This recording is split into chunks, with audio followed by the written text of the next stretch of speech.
Meng Shichu was truly exhausted, but after washing up and lying in bed, she couldn't fall asleep. Hua Che held her in his arms, his hand gently stroking her soft hair in silence. The empty room, the silent people, the atmosphere was a bit heavy. Meng Shichu had something on her mind. Hua Che knew, but this was not the time to ask.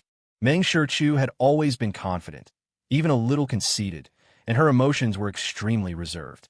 If someone were to poke at something she was unwilling to talk about, she would resent them, because he had been like that in his past life.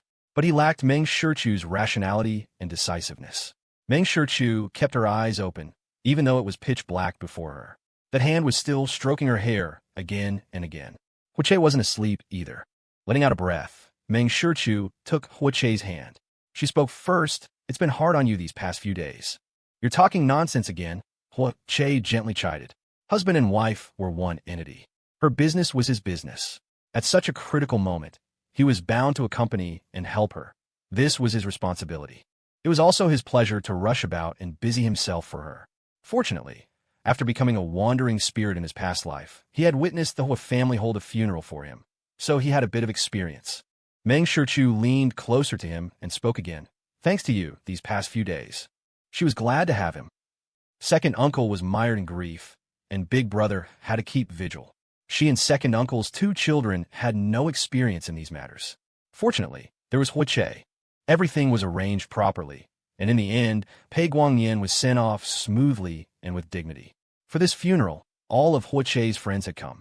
The grand funeral caused a stir in their circle, but it unexpectedly built up some prestige for the Pei family.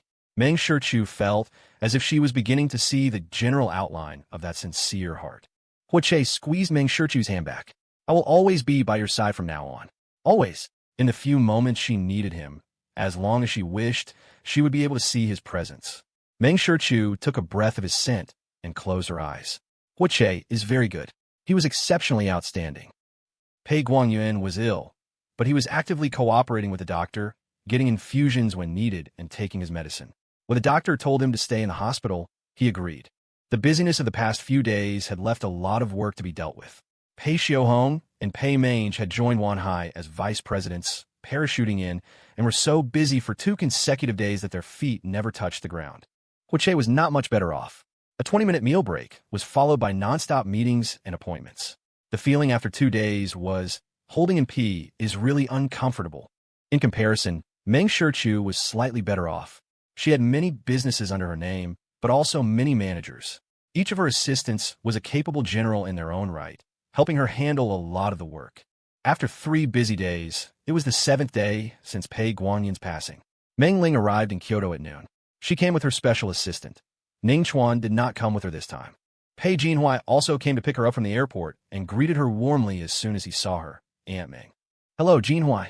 Meng Ling looked up slightly at Pei Jinhui, a kind smile on her face. You've grown so big.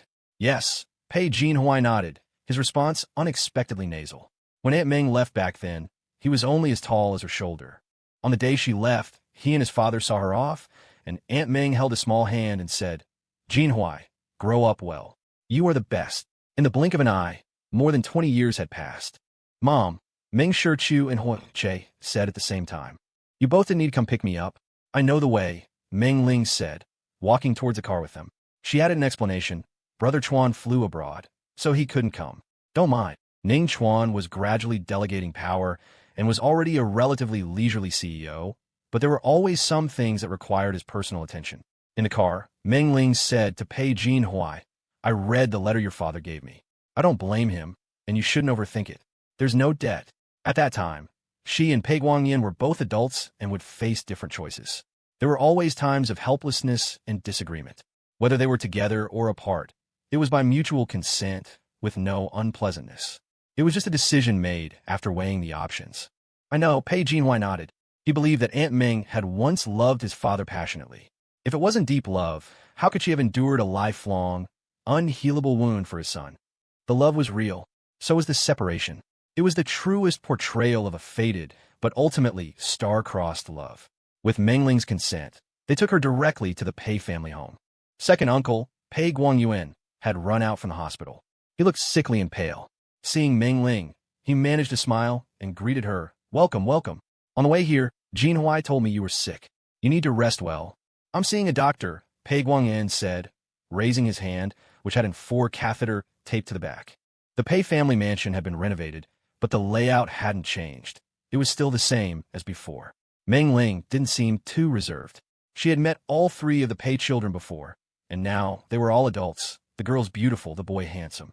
The Pei family's genes were quite good. Meng Ling had brought gifts for all of them, including Pei Guangyuan, a token of her kindness. Meng Ling didn't mention that she hadn't come to see Pei Guangyan, and no one in the Pei family brought it up.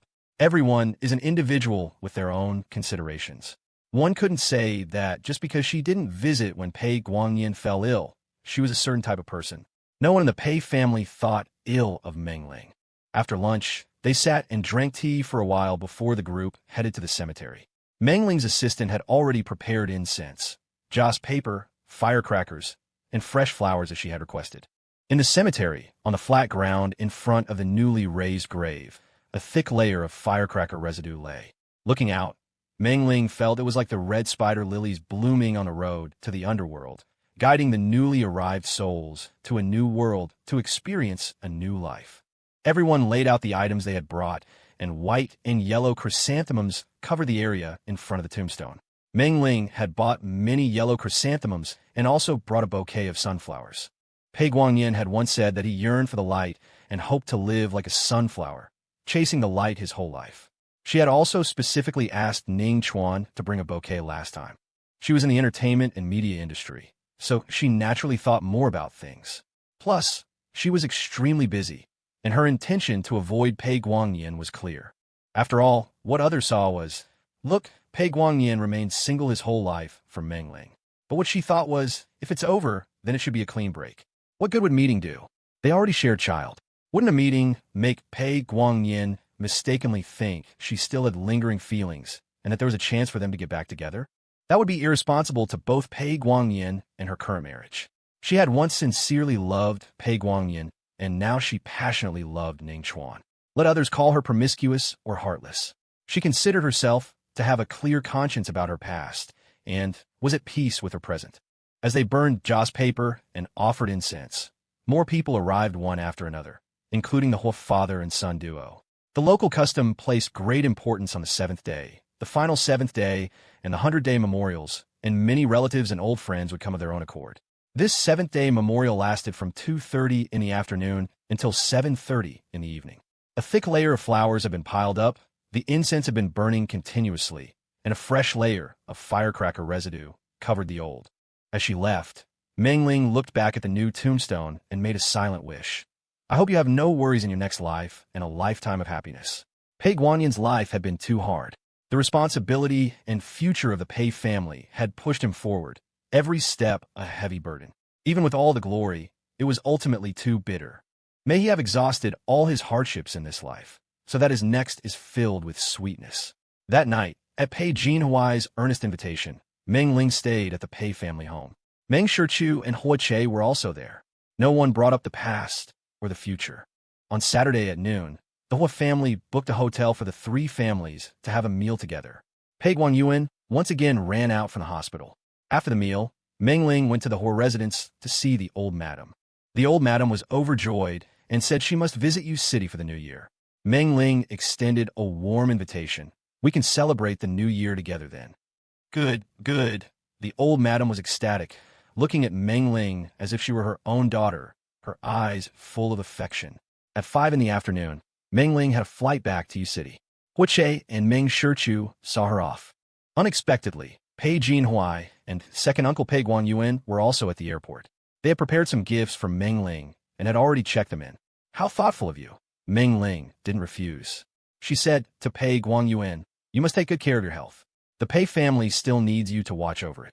I know, Pei Guangyuan said. The children are all more capable than me. I'm the most useless one. Meng Ling knew Pei Guangyuan fairly well and asked directly, Pei is there something you want to say? Hearing her say this, Pei Jinhuai stepped aside, and Meng Shichu and Hua Che also moved away. Pei Guangyuan sighed, I shouldn't be meddling, but I saw the news. Don't take some of the discussions to heart. He sighed again. We are all very grateful that you appear in our lives. My brother's illness had nothing to do with you. Perhaps if you hadn't brought light and been there for my brother and Jean Huai when they needed it most, my brother wouldn't have lasted this long, and Jean Huai wouldn't be as outstanding as he is today.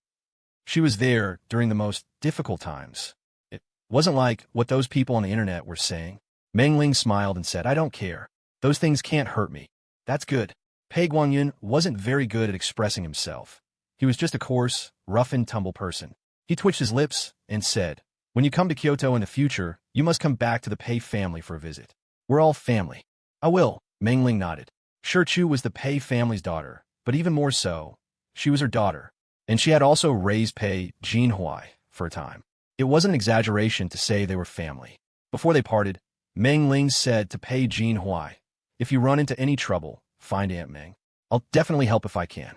After Meng Ling left, Pei Jinhuai said goodbye to Meng Shichu and Huache, then took Pei Guangyuan back to the hospital. Huache held Meng Shichu's hand and asked, Wifey, do you still have work to do today? No. Meng Shichu shook her head. She was beyond exhausted from the past few days and hadn't recovered yet. Then shall I make the arrangements? Huache's eyebrows shot up with delight. Meng Shichu walked with him towards the car. What do you plan to arrange? How about we go for a hot spring bath? Huache squeezed Meng Shichu's palm. You've been too tired recently, and the weather has just cooled down. A hot spring would be perfect. Okay. Meng Shichu accepted the suggestion. Huache drove Meng Shichu to their destination, a private double hot spring pool he had booked in advance, shrouded in a light mist. The two changed and entered the pool. Before long, Meng Shichu felt drowsy. Huache massaged her arms to help her relax. Meng Shichu opened her eyes and said, You don't have to. She wasn't the only one who was tired. Everyone was. I do, Huache said while massaging her. Relax. I'm not going to harm you. Don't worry, I won't press randomly or do anything I shouldn't. Meng Shichu chuckled and let him be. Huache is very good. She was starting to say this phrase to death. In a daze, Meng Shichu felt herself being lifted by Huache. Barely opening her eyes, she asked, Are we leaving? Let's go to the room and get some sleep. A proper rest all at once. Huache wrapped her in a bath towel and carried her to the guest room. Because she had no defenses against her husband, Meng Shichu drifted back to sleep as she was being carried. She woke again to the sound of a hairdryer. Huache was drying her hair. His movements were already very practiced, the pads of his fingers gently stroking and moving through the roots of her hair. It was extremely comfortable. Before her hair was even completely dry, Meng Shichu fell back into her dreams. When both the roots and ends of her hair were dry, Huache gently put down the hairdryer, then carefully lifted her up again, letting her rest on the pillow to avoid a stiff neck when she woke up. Huache put on a bathrobe from the guest room, went out to give some instructions, then returned to the room. He lay down on the bed with extreme gentleness and pulled her into his arms.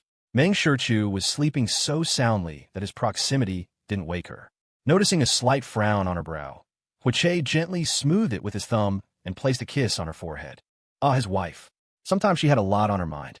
Through all the turmoil recently, she hadn't shed a single tear and seemed to handle everything with ease, but that layer of sadness couldn't be hidden. She was very strong, her emotions too reserved, and she was the best at hiding her thoughts.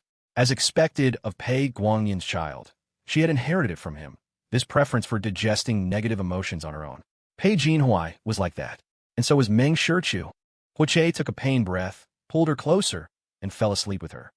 When Meng Shichu woke from this sleep, it felt as if a century had passed, and the fatigue in her body had mostly disappeared.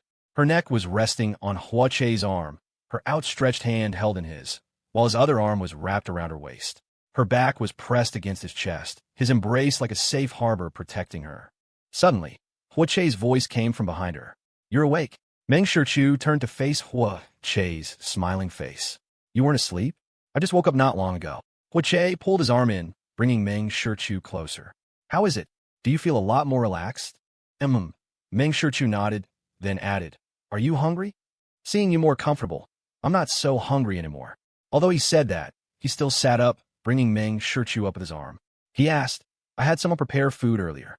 Should we go down to eat, or have it sent up? Meng Shichu looked around for her phone to check the time. Huache said, It's around 10:30. Meng Shichu turned back, a look of confusion on her face. Huache smiled and explained, 10:30 at night, not the next day. Let's eat downstairs. Meng Shichu got out of bed and went to wash up first. When she came out, She saw Hua Che walking in from the doorway, carrying a bag with her change of clothes. Hua Che took out Meng Shichu's clothes and handed them to her.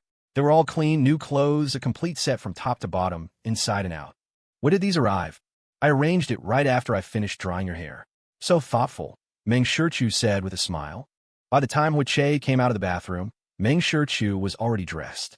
A thin, open-knit sweater with narrow, straight-leg pants, a knee-length trench coat over it, and a claw clip holding her hair back.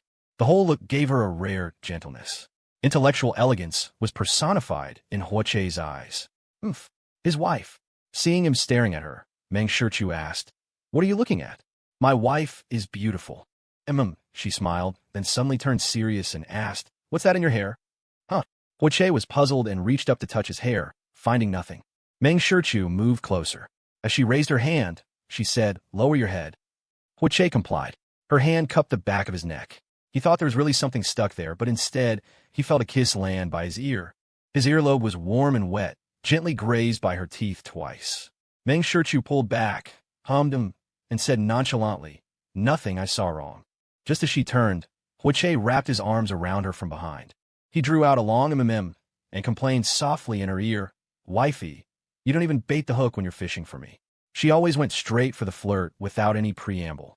Meng Shichu asked, "So, are you taking the bait?" Hua Che turned to face her. "Do you see any difference between me and a hooked fish? Taking the bait? The moment she cast her net, he would swim right into it on his own." It was already 11:30 by the time they finished dinner. Hua Che drove Meng Shichu back to the city center. The weather was pleasant, and even at this hour, there were quite a few people outside. Many shops hadn't closed yet, and there were even more that were open all night, 24/7.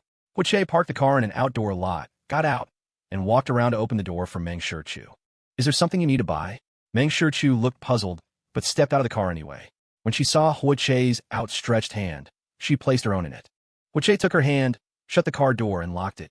"I slept for so long this afternoon, I can't sleep now.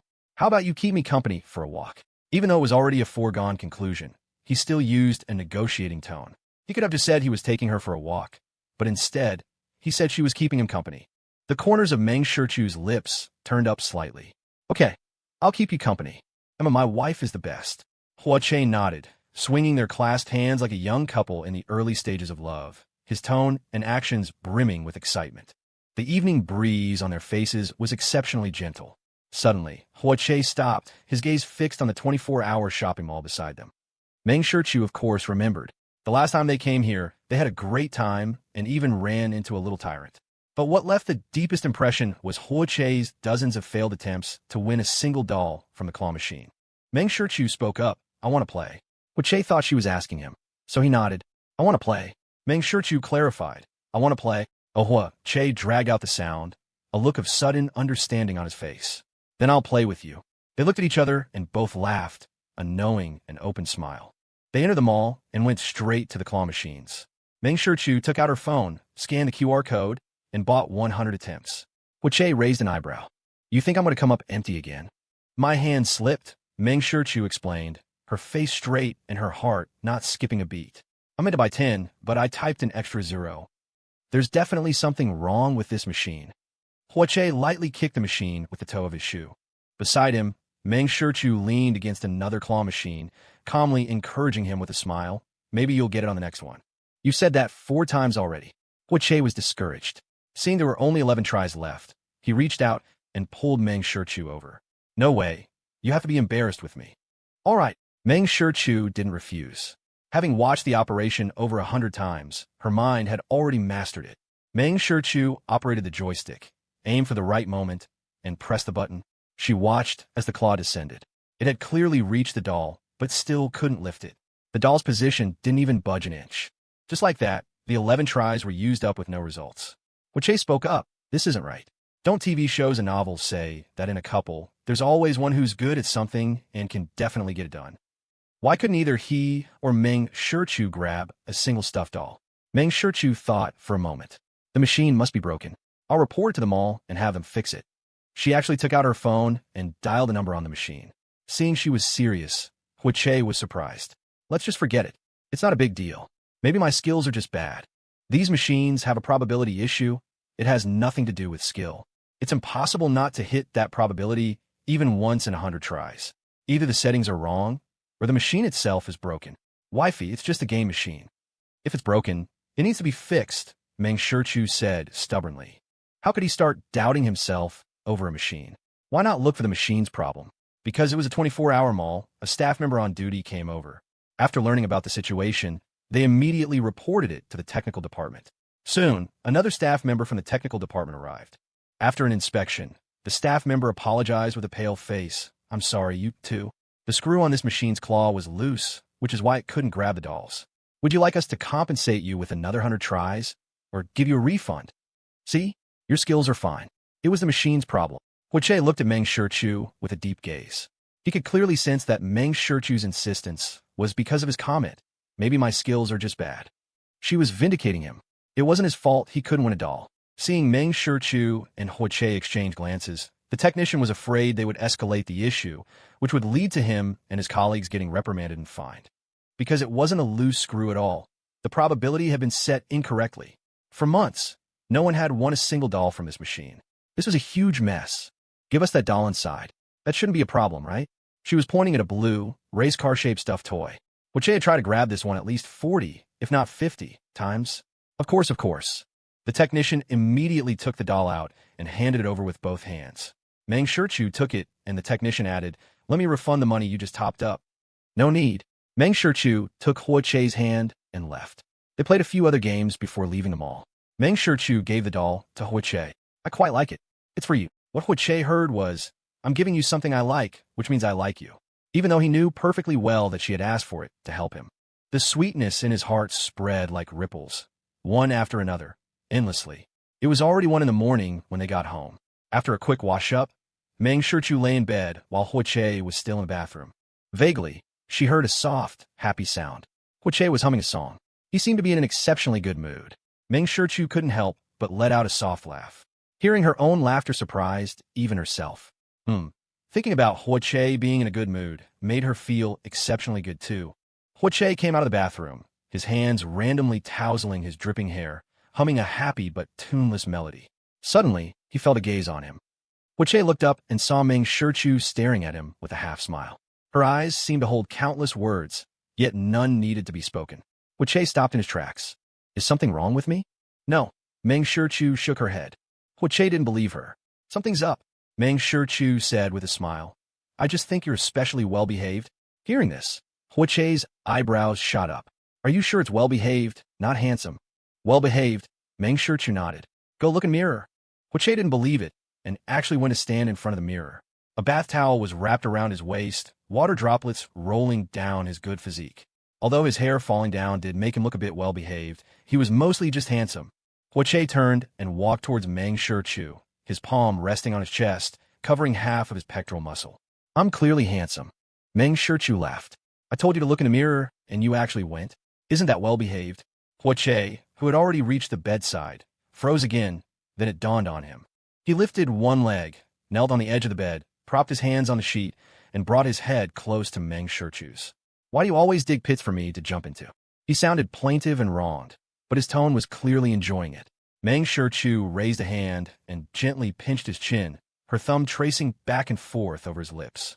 Suddenly, she was heard saying with a smile, My husband is both handsome and pure. It would be a shame not to tease him. Hearing this, Huiche simply nuzzled into her neck. Then can we tease and play? He said it one word at a time, this tease and play being different from the other. As long as Meng Shichu refused, he wouldn't force her. After all, the recent situation was special. The next second, Meng Shichu lifted his chin and kissed him directly. Life returned to its normal track, with work occupying most of everyone's time. The Pei family status in their social circle had clearly risen.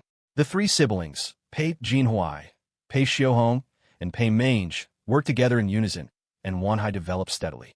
A strategic cooperation letter from Boyang Security, proposing a 30-year contract, shocked and envied the entire circle, undoubtedly further solidifying their position at Wanhai.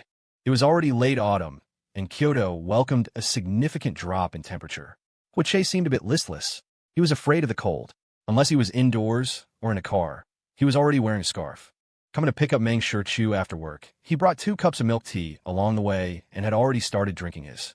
He had specifically asked the milk tea shop to heat his to the maximum, so it was only warm when it entered his mouth. As soon as he got out of the car, a gust of wind hit him. Huiche squinted and rolled his eyes. I hate winter. He quickly entered the building and went to Meng Shichu's floor. The moment he stepped into the office, a wave of warm air greeted him. Only then did Huiche unwind his scarf, and after waiting a little longer, he took off his coat. It was already past closing time. He had finished his milk tea, and Meng Shichu's was almost cold, but she still hadn't arrived. Huiche went out and ran into Jiangwen. She's not off work yet. Young Master Hua, please wait a little longer. The young miss is signing a contract. She'll be done soon. Jiangwen took a file from Meng Shichu's office and went to the meeting room. Huiche waited in the hallway. With the heating on, it wasn't cold. When Meng Shichu came out, he wanted to be the first to congratulate her on signing another deal. 10 minutes later, the door to the meeting room opened again. Meng Shichu and a man walked out one after the other. The man said with a lingering smile, President Meng is a straightforward person.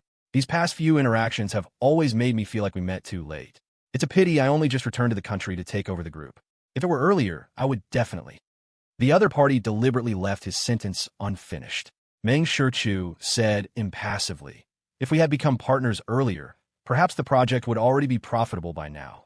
As they walked out, Meng Shichu saw Huiche standing there with a thoughtful look on his face. She turned to Jiangwen behind her and said, Assistant Jiang, please see President Yin out. President Yin. Just as Jiangwen started to speak, Yin Su cut her off. No rush. At the same time, he strode towards Huiche. Young Master Hua, I've long heard of you. Huiche had already snapped back to reality and took 2 steps forward. When Yin Su greeted him and extended his hand, he didn't refuse either. Congratulations, President Yin, on taking control of the Yin family. The list of eligible bachelors in Kyoto is about to have one more name.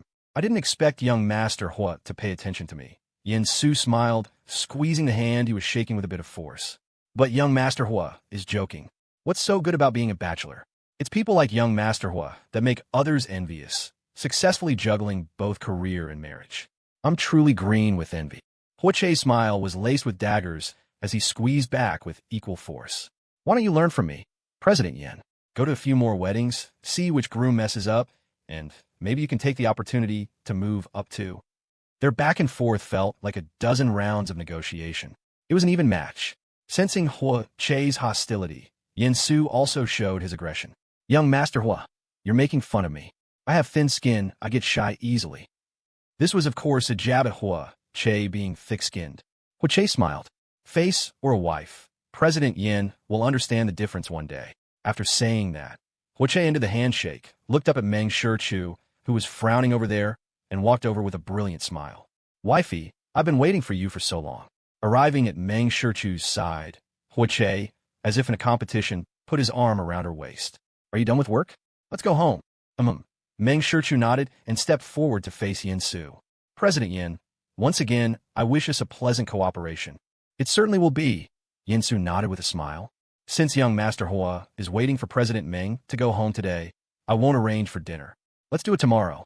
We can have our teams who will handle the follow-up meet as well. President Meng, please don't refuse. All right, Meng Shichu agreed. After a deal is made, a meal is always necessary. If Yin Su hadn't suggested it, she would have. Many collaborations and long-term benefits are forged through various social interactions. See you tomorrow, then. Yin Su waved and left with a smile. Back in the office, Huiche handed the milk tea to Meng Shichu. It's still warm, not cold. Do you have a grudge against President Yin? No. I've never even met him. Huiche shook his head. Your hostility was so obvious. He was being deliberately ambiguous when he spoke to you. I didn't like hearing it. Well, Meng Shichu was at a loss for words. She had felt a little too. But the strange thing was that he had been fine during their previous discussions. The moment the contract was signed today, Yin Su's way of speaking took on that tone. She had just assumed Yin Su didn't mean it that way, so she had impassively not engaged with it.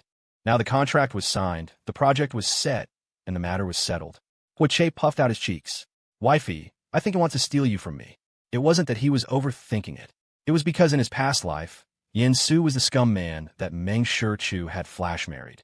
A year into the marriage, Yin Su cheated, cuckolding Meng Shichu, who then spent half a year in bed after the divorce. This guy was rotten to the core, a bastard who wanted to chase all the benefits in the world while also playing around. And it was almost time for the flash marriage between Meng Shichu and Yin Su from his previous life. Che spoke with great seriousness, his demeanor not at all like he was joking. Meng Shichu placed the milk tea in his hand. Do you think I'm that easy to steal? I'm not confident, Che said bluntly. He's the head of the Yin family. I'm just the most useless young master of the whole family. Even though my tech company is doing well, it's only been a few years. How can it compare to the Yin family? You're not going to mention the Hua family behind you at all. It's not my Hua family alone, and I can't become the head of the Hua family. Che put down the milk tea and wrapped his arms around Meng Shichu's waist. Wifey, you won't leave me, right? Meng Shichu stared at him with a half-smile. That's enough acting. Don't expose me. Che gave a fake cough, the tips of his ears turning red. How about I have third brother Hua get you into the entertainment industry? Che stood up straight, his expression turning serious again. Wifey, how about a bet? Bet on what? Yansu will definitely try to seduce you. Meng Shichu. Che, if he tries to seduce you, just don't be swayed by him. He paused for a second, then added, if he doesn't try to seduce you, I'll give you striptease. I seriously suspect you just want an excuse to dance, Meng Shichu said. Che could be quite a tease, and she quite enjoyed watching him. In any case, it was enough to hook her. Che, I'm serious. It's a bet. Meng Shichu nodded with great certainty. It wasn't that she had a strong desire to win, but she thought it was nice to have these little games in their otherwise mundane life.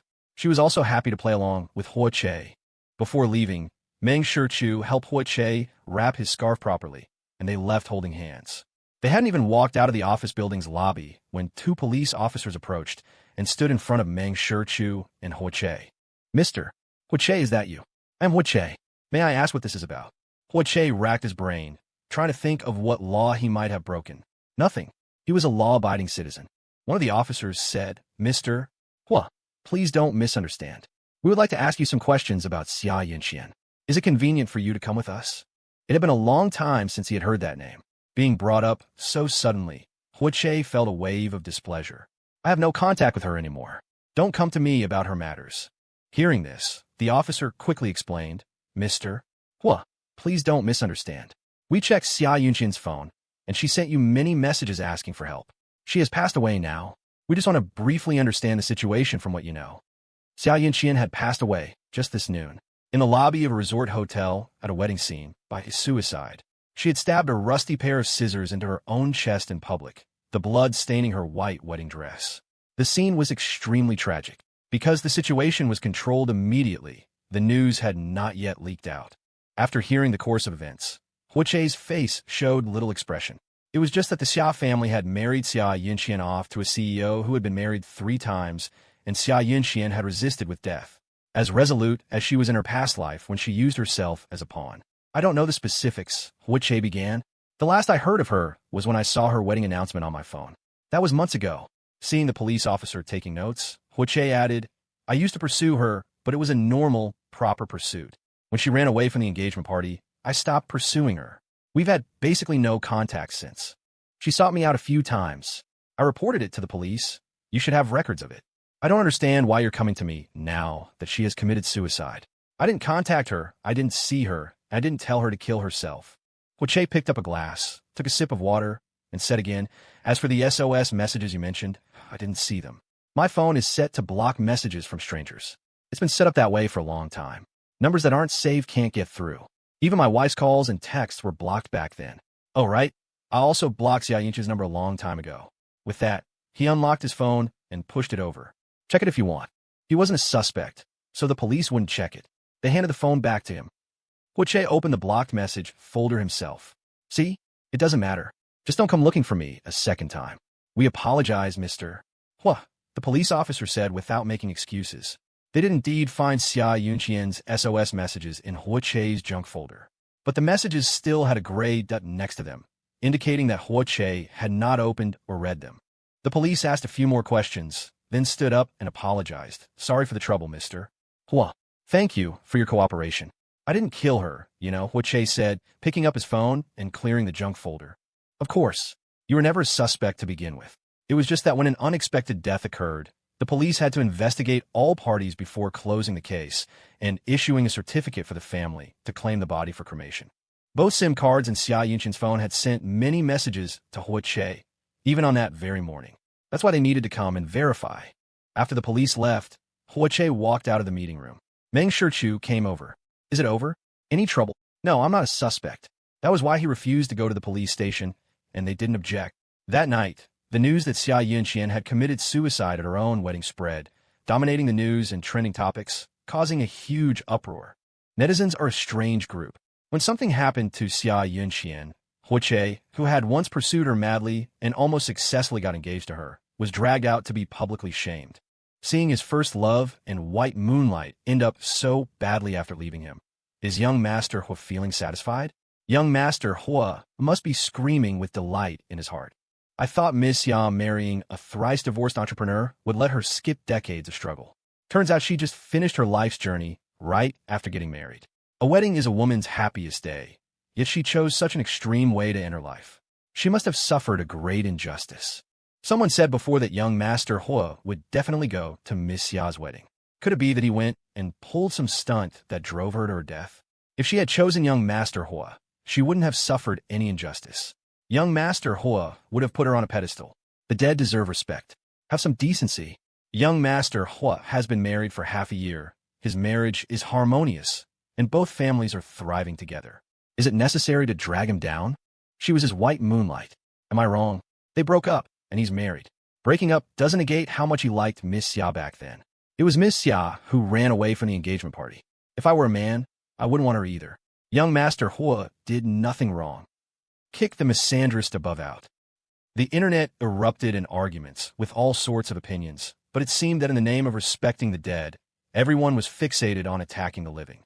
Waking up, Huache found himself trending on the hot search. No, how are they more unhinged than me? Huache was dumbfounded. What did this have to do with him? What was the meaning of publicly shaming him? Some media outlets were even writing about it openly. Did they think he was dead? In a fit of anger, Huache called his assistant, Yemo. Go investigate.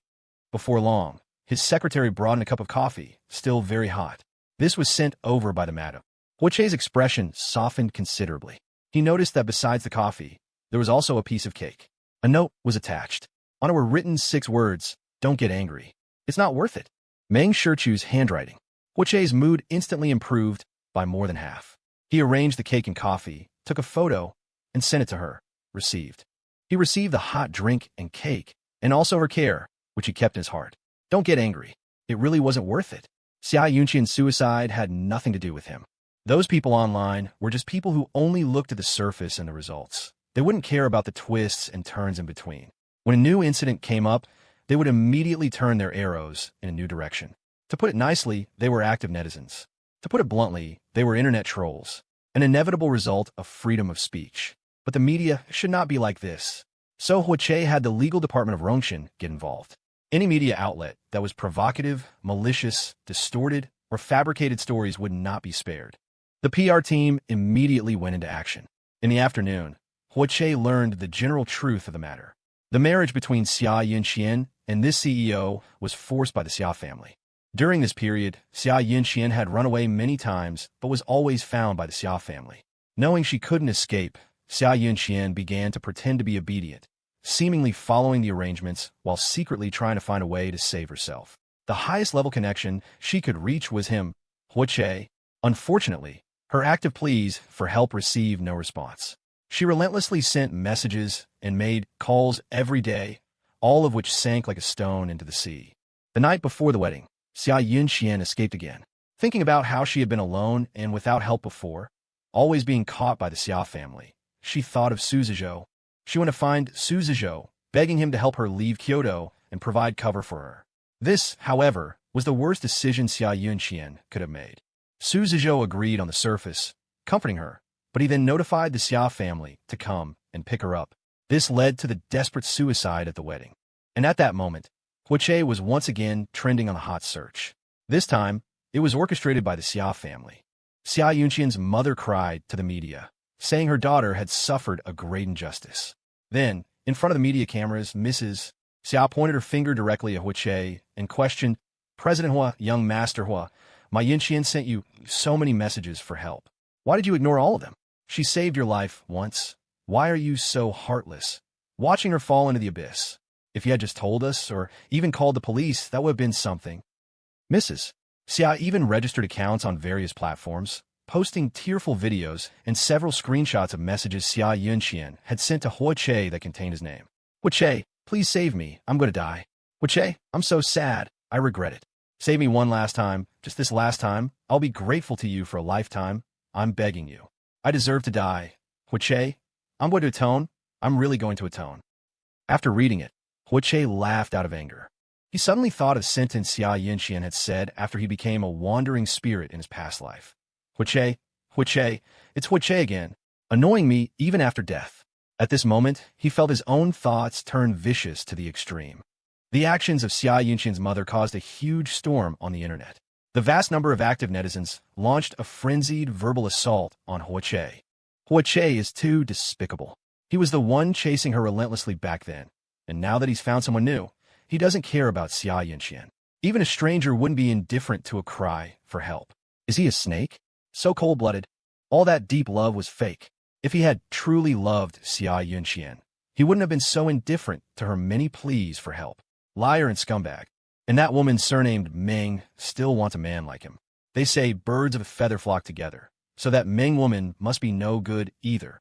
My guess is that Hua Che wanted to intervene, but that Meng woman wouldn't let him, which led to the tragedy. That Meng woman is like a trash picker. I wouldn't want a man like that, even if he were given to me, but she took him. She must be trash herself. Where are all those male worshippers now? Isn't your pristine and pure president and young master the one you liked so much? Lock the scumbag and the bitch together. The situation escalated very quickly, and Hua Che's PR team moved rapidly. Hua Che threw out the two-cleared agreement he had signed with Xia Yunxian, with the caption, "I have a clear conscience." It had some effect, but not much. After all, the deceased deserved respect. No living person could win an argument against someone who had passed away and could no longer speak. Of course, Hua Che didn't just stop there. He put pressure on the police, demanding they release the facts of the case and restore the truth. At the same time, he had all the cleared information from his phone recovered.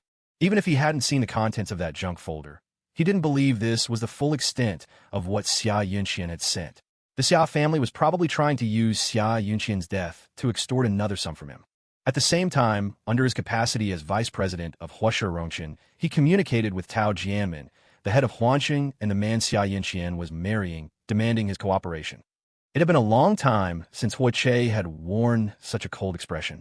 Since his rebirth, even when he was beaten at home, he felt he deserved it and accepted it meekly. He hadn't encountered such a headache-inducing matter after his marriage, and his relationship with Meng Shichu was very pleasant. This incident happened suddenly, and even if the internet cursed him to high heaven, Hua Che insisted he had done nothing wrong. If Xia Yunxian needed help, she should have called the police, not him. Knowing he had blocked her messages, Xia Yunxian still sent them continuously. He seriously suspected that, just like in his past life, she was setting a trap to drag him down to hell. This time, it was even more ruthless. She was betting her life. In his past life, when he reached that point, he fell into despair, lost all motivation, and on top of that, was isolated in a detention center. The sudden voice that popped into his head dragged him into the deepest hell, ultimately leading to his death. Now, his life was full of hope. Everything around him was so wonderful. He hadn't had enough of his marriage with his wife, and he was enjoying the affection of the entire Hua family. He wanted to live to be 100. He refused to believe a living person could be controlled by the dead. In the dead of night, President Tao didn't even dare to look this cold-faced and gloomy young master in the eye. Young master, I know you're innocent, but this really has nothing to do with me. The weather had already turned chilly, and it was even colder in the morning and evening. Yet President Tao reached up to wipe the sweat from his forehead. A perfectly good wedding, and Xia Yunxian had been so resolute as to kill herself. It was bad enough luck already. Now, this young master, who had been innocently dragged into this, was also causing him trouble. If he had known, he wouldn't have made a deal with the Xia family. It really wasn't worth it for a young woman's body. Hua Che's gaze was as sharp as a blade, his face as if it were carved from ice, and his voice was even colder. I've already suffered losses. I have to get something back. If President Tao is unwilling, I will use other means to take it back from Huanqing. Call him vicious. So be it. Why should he, Hua Che, have to take the biggest blame for Tao Jianmin and Xia Yunxian's wedding? Just because he used to pursue Xia Yunxian? If that were the case, shouldn't every man in the world whose wife isn't his first love just go and die? Tao Jianmin dropped to his knees.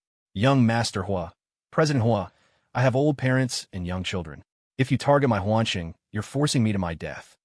With a crash, Huache threw the teacup he was holding. The cup shattered on the floor, and Tao Jianmin flinched in fear. You two get married, and now you're all telling me to go die, even implicating my wife. Are you all jealous that my life is going well? Last time, can you cooperate or not? Huache had no patience. Cooperate, I'll cooperate. Isn't that enough? How could Tao Jianmin dare not cooperate? This young master might not be the head of the Hua family, but he was the vice president of Rongchen, and his wife was no one to mess with either. They were both deadly when provoked. Huache stood up and walked over to Tao Jianmin, holding up 2 fingers. 2 hours. He suddenly stopped. 2 hours is too long. 40 minutes. I want to see President Tao's sincerity. Tao Jianmin looked troubled. Young master, that's too tight on time. I can't wait. Seeing Huache leave with his men, Tao Jianmin slammed his fist on the ground in anger. Xia Yinqian, you've damn well ruined me.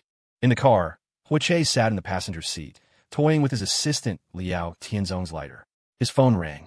It was his other assistant, Yimo.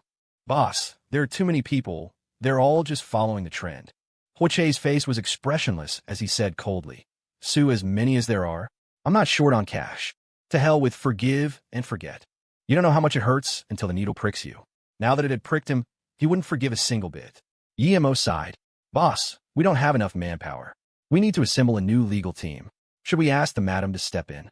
I'll handle it. Wolkeungup. He opened his brother's group chat and at everyone. Huache, brothers, lend me your legal teams.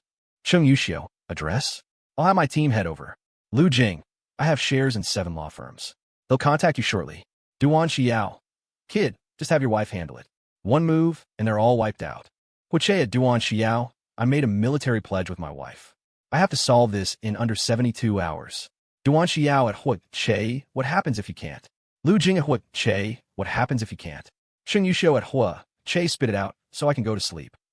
Huache, if I can't handle it, I'll go streaking angry face Lu Jing. Legal team recalled. I want to see you streak. Sheng Yuxiu, same as above. Duan Xiao, same as above +1. When Huache got home, he tiptoed from the moment he started up the stairs. At this hour, Meng Shichu should already be asleep. Arriving at the door, he even lifted his collar to smell if there was any strange odor. He hadn't smoked, but he had lit 2 cigarettes to act cool when meeting Tao Jianmin. They had burned out on their own, and the smell had seeped into his cuffs. Huache started to take off his coat, planning to leave it outside. Suddenly, a voice came from behind him. What are you doing? He spun around abruptly and saw Meng Shichu staring at him with an incomprehensible expression, as if she thought his brain had malfunctioned. Ah, wifey, you're not asleep yet. Huache's coat was still half hanging on his arm. He took it off as he walked towards Meng Shichu. Were you waiting for me? No. Meng Shichu shook her head. Just couldn't sleep. Huache's brow drooped for a moment. Then he asked, Are you angry? Meng Shichu smiled and uttered 4 words. Lonely pillow, hard to sleep. Huh. Huache was stunned for a moment, then realized this was just another way of saying she was waiting for him. Instantly, he beamed, his mood soaring. But as he got closer, he heard Meng Shichu ask, Have you been smoking? I didn't. Huache immediately corrected. I just lit them and let them burn out. You know I never smoke. Meng Shichu didn't pursue the matter, only saying, Go wash up. You got it. Before entering the bathroom, Huache received a message from Liao Tianzong. President Tao has released a statement. There will be a press conference tomorrow. Early in the morning, the situation took a dramatic turn. The police had worked through the night to uncover the truth of this malicious suicide case, pushing terms like parent-arranged marriage, forced marriage, and malicious business deal marriage to the top of the trending topics.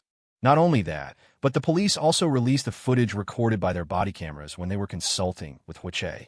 The police even released the records of the previous times Huache had reported being harassed by the Xia family. They also emphasized that they had looked at Huache's phone and that the messages in his junk folder had not been viewed. The police posted another update. In case of trouble, please contact the police directly and immediately. At the same time, the other party in the marriage with Xia Yinqian, Tao Jianmin, released details of the union under the name of his company, Huanqing, stating that it was a proper marriage alliance between the Xia and Tao families to achieve mutual business interests. As soon as day broke, Huanqing's President Tao accepted an interview with reporters and publicly stated, Xia Yinqian's parents were the ones who discussed the marriage with me. It's true I've been married 3 times. I want a son to carry on my Tao family line. Xia Yinqian's parents assured me that their daughter's health had always been excellent and that their family had a tradition of having sons in the first pregnancy, so I agreed. Facing the camera, Tao Jianmin looked exhausted. I was not aware that Xia Yinqian's parents had not persuaded her. Xia Yinqian also never expressed any unwillingness in front of me, because the day of the wedding was only the second time I had ever seen her. The wedding photos? Can't you see how obviously they're photoshopped? I just want a son. Business marriages are commonplace. It's all about business interests. I never expected Xia Yinqian to commit suicide. We only met twice in total. I never even touched her, but during that time, I invested nearly 30 million into the Xia family's company. I feel quite wrong myself. The police's announcements and several articles were enough to clarify that Xia Yunqian's suicide had nothing to do with Huoche. It was also reasonable that Huoche couldn't provide help since he hadn't seen the pleas for help. This also shifted the blame towards this model of malicious, parent-arranged marriages. And the content released by Tao Jianmin's company, along with his own interview, shifted most of the crisis onto the Xia family. It was at this crucial moment that Huoche's PR team released the full, recovered message content. Huoche, I'm really out of options. I can only ask you for help. Huoche, I'm so sad. I regret it. My calls won't go through. I know you've blocked me, and I know you've blocked all unknown calls, but I hope you can see this. I have nowhere else to turn. I was wrong about you. I'm a poor judge of character. I regret it. I really regret it. Huoche, please save me. I'm going to die. My parents, they never loved me. I'm just a tool for them to profit for my brother's sake. My situation, my future, they never considered it. They're going to sell me to an old man. Okay, save me. Save me one last time, just this last time. I'll be grateful to you for a lifetime. I'm begging you. Save me. I almost escaped, but I didn't make it. I'm sorry, Huoche, I'm sorry. I deserve to die. Huoche, I'm going to atone. I'm really going to atone. Screenshots of all the message content, plus screenshots of the detailed records from the telecommunications company's backend, eliminated any possibility of forgery. The matter caused a massive shockwave across the internet. Damn, we were used as a weapon. The Xia family went way too far, didn't they? I knew there would be a twist. You didn't want him when he was chasing her, and now you don't want him when he makes a clean break. I shut up yesterday after seeing the two-cleared agreement. Before, people were saying the young master was a psycho with a coercive love. What kind of coercive love involves no hugging, no kissing, no sleeping together? If Xia Yinqian hadn't given him the impression of a future, a person of the young master's status wouldn't have chased her for so long, right? See? Xia Yinqian herself knew that young master who had set up a block and had blacklisted her, yet she kept sending messages. She didn't know to call the police? She must have deliberately used her death to frame the young master, right? The Xia family is truly vicious. They selectively deleted the messages that were unfavorable to them and only released the ones targeting young Master Hua. They must have wanted to extort money, right? Where did all those misanders go? Don't tell me they're attacking the Xia family now. Although the general direction of the discussion had changed, a small portion of people still felt that Huoche was too heartless. Some even said that if Huoche had just taken a moment to check his junk folder, he could have saved a life. It was just as the tide of public opinion was turning that Xizhou Technology, under Huoche's name, and Huoshi Rongchen both released new content one after the other. Xizhou Technology, we will pursue this to the end. Below the text was a 9-square grid of images. Each image was a thick stack of paper, with only the top sheet's content visible. They were lawyers' letters, taking legal action against those who had made malicious verbal attacks against Huoche and his family online. 9 pictures, 9 thick stacks of paper. It was unknown just how many people had been sued. Rongchen Group, the internet is not a lawless place. We will spare no expense to pursue every single malicious comment. This was also followed by a 9-square grid of images. Meng Shichu's Linshin design reposted Xizhou Technology's post with the caption, "We firmly uphold our own interests within the scope of the law." Meng Shichu's personal account posted an update. Hidewell, I'm coming to get you.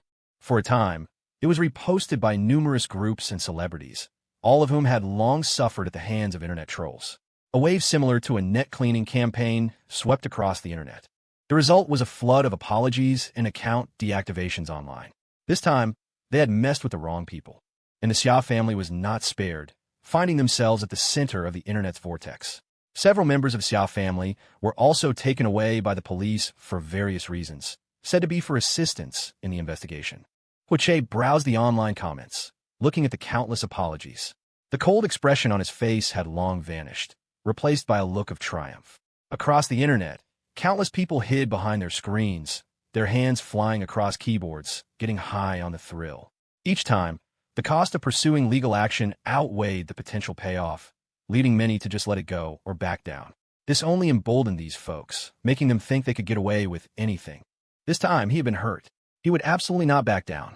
Absolutely no reconciliation. Absolutely no letting go. Exiting the page, Huache sent a message to Meng Shichu. It hasn't even been 72 hours. He managed to hold back the praise me that he wanted to send. After a while with no reply, Huache grew a bit anxious. He kept picking up his phone to check if he had accidentally put it on silent. That wasn't it. Meng Shichu simply hadn't replied. Although he knew his wife had a lot of work and was very busy, the lack of a reply to his message seeking credit still made his heart feel heavy. What if he wanted to throw a little tantrum? He glanced at the time, then simply stood up, grabbed his coat and scarf, and headed out. The temperature had dropped a few more degrees today, and the wind was blowing a kind of biting cold that felt like it could cut your face. The moment he stepped out of the lobby, Huache quickly pulled the scarf around his neck up to cover everything below his eyes. The breath from his nose was blocked by the scarf, making his cheeks feel warm and much more comfortable. Liao Tianzong had gone to get the car, and Huache was waiting. Suddenly, a car pulled up, and Su Zizhou got out. Seeing this, Huache's bodyguards immediately closed in. Su Zizhou was holding a thermos, his face dark and livid. He walked straight towards Huache and demanded, "You loved her so much. Why didn't you save her? You go save her." At the same time, he opened the thermos and threw its contents at Huache. The thick, sticky red liquid came flying fast and sudden. Although Huache did his best to dodge, his face and chest were still splattered. A disgusting, fishy smell filled his nostrils, and Huache's stomach churned instantly. Ugh, wretch! Huache vomited all over the ground, completely losing his composure. The bodyguards who rushed over pinned Su Zizhou down, while the others tried to calm Huache, patting his back, finding tissues, and fetching water. As Huache heaved, emptying his stomach, Su Zizhou struggled and shrieked his questions. "Why didn't you save her? You loved her so much. Why didn't you save her? Why did you just ignore her? Huache, why?" Huache vomited until there was nothing left. Fury awoke like a lion, and all reason vanished. "Fuck you." Enraged, Huache staggered forward on slightly unsteady legs from the vomiting and, without a word, kicked Su Zizhou over. A loud thud was followed by Su Zizhou's pain cry. Huache pulled off his scarf and wiped his mouth, his hand now stained bright red. His stomach was still churning, but there was nothing left to throw up. He rushed forward and grabbed Su Zizhou by the collar. "You all think I won't lose my temper, that I'm some kind of pushover, don't you?" He punched Su Zizhou in the chest, and the sound of a bone cracking could be heard. Su Zizhou's back slammed onto the ground again. His whole body ached, but Su Zizhou roared at the red-eyed Huache. "You could have saved her. You could have. She even saved you." "I'll save your fucking mother." Huache kicked him without another word, the force sending the man flying. He strode forward and once again grabbed Su Zizhou by the collar. "Showing off that you have a mouth, only knowing how to question heaven, earth, and others, but never yourself." He punched Su Zizhou in the jaw. "Xia Yinxian loved you so much, would have killed you to save her." Another punch landed on Su Zizhou's chest. "She came to you, begged you to help her leave, and what the fuck did you do?" His fist landed on Su Zizhou's cheek. "Su Zizhou, you coward. You relied on a woman to take over the Su family, and you rely on women to do business. Both you and that psycho relied on me. What am I, Huache? Some kind of cheap person?" Huache's rage soared, and he landed several more punches, leaving Su Zizhou's face bruised and swollen. Su Zizhou moved his mouth, asking brokenly, "You loved her so much." "I love your mother's eggs."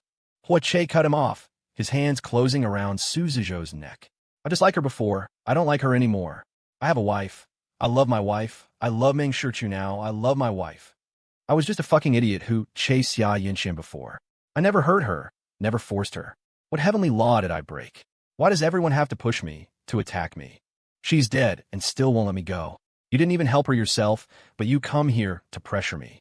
You can all go to hell." Huache was seeing red, a demon awakening within him.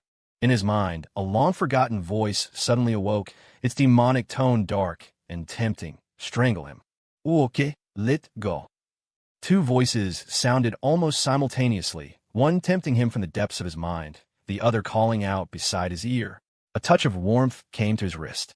Perhaps because he didn't let go immediately, the other person used a clever trick to twist his wrist. Huache's fingers lost their strength, and then his entire body was pulled up. His vision was filled with red, making that vibrant splash of red even more dazzling. Okay. The call came again by his ear, his wrist held tight. Hua Che raised his gaze and saw the person who had come. The ferocity in Hua Che's eyes gradually faded. His lips moved, and he called out, "Wifey." His voice was broken and wronged. It was Meng Shichu who had come. One of her hands gripped Hua Che's wrist, while the other held a bouquet of vibrant red roses, a bag dangling from her fingertips. She had come to give Hua Che his prize. Hua Che had made a bet with her to handle this matter in 3 days. He had done it. She was here to celebrate with him. She never expected to encounter this scene. Meng Shichu glanced at the barely breathing Su Zizhou on the ground and said to the row of bodyguards, "Send him to the hospital." 2 bodyguards immediately moved, dragging the still-breathing Su Zizhou away. Facing the wronged Hua Che, Meng Shichu said in a calm voice, "It's fine. He's still alive." "Yeah." Hua Che took a breath, then pulled his hand away from Meng Shichu's. "Wifey, don't touch me.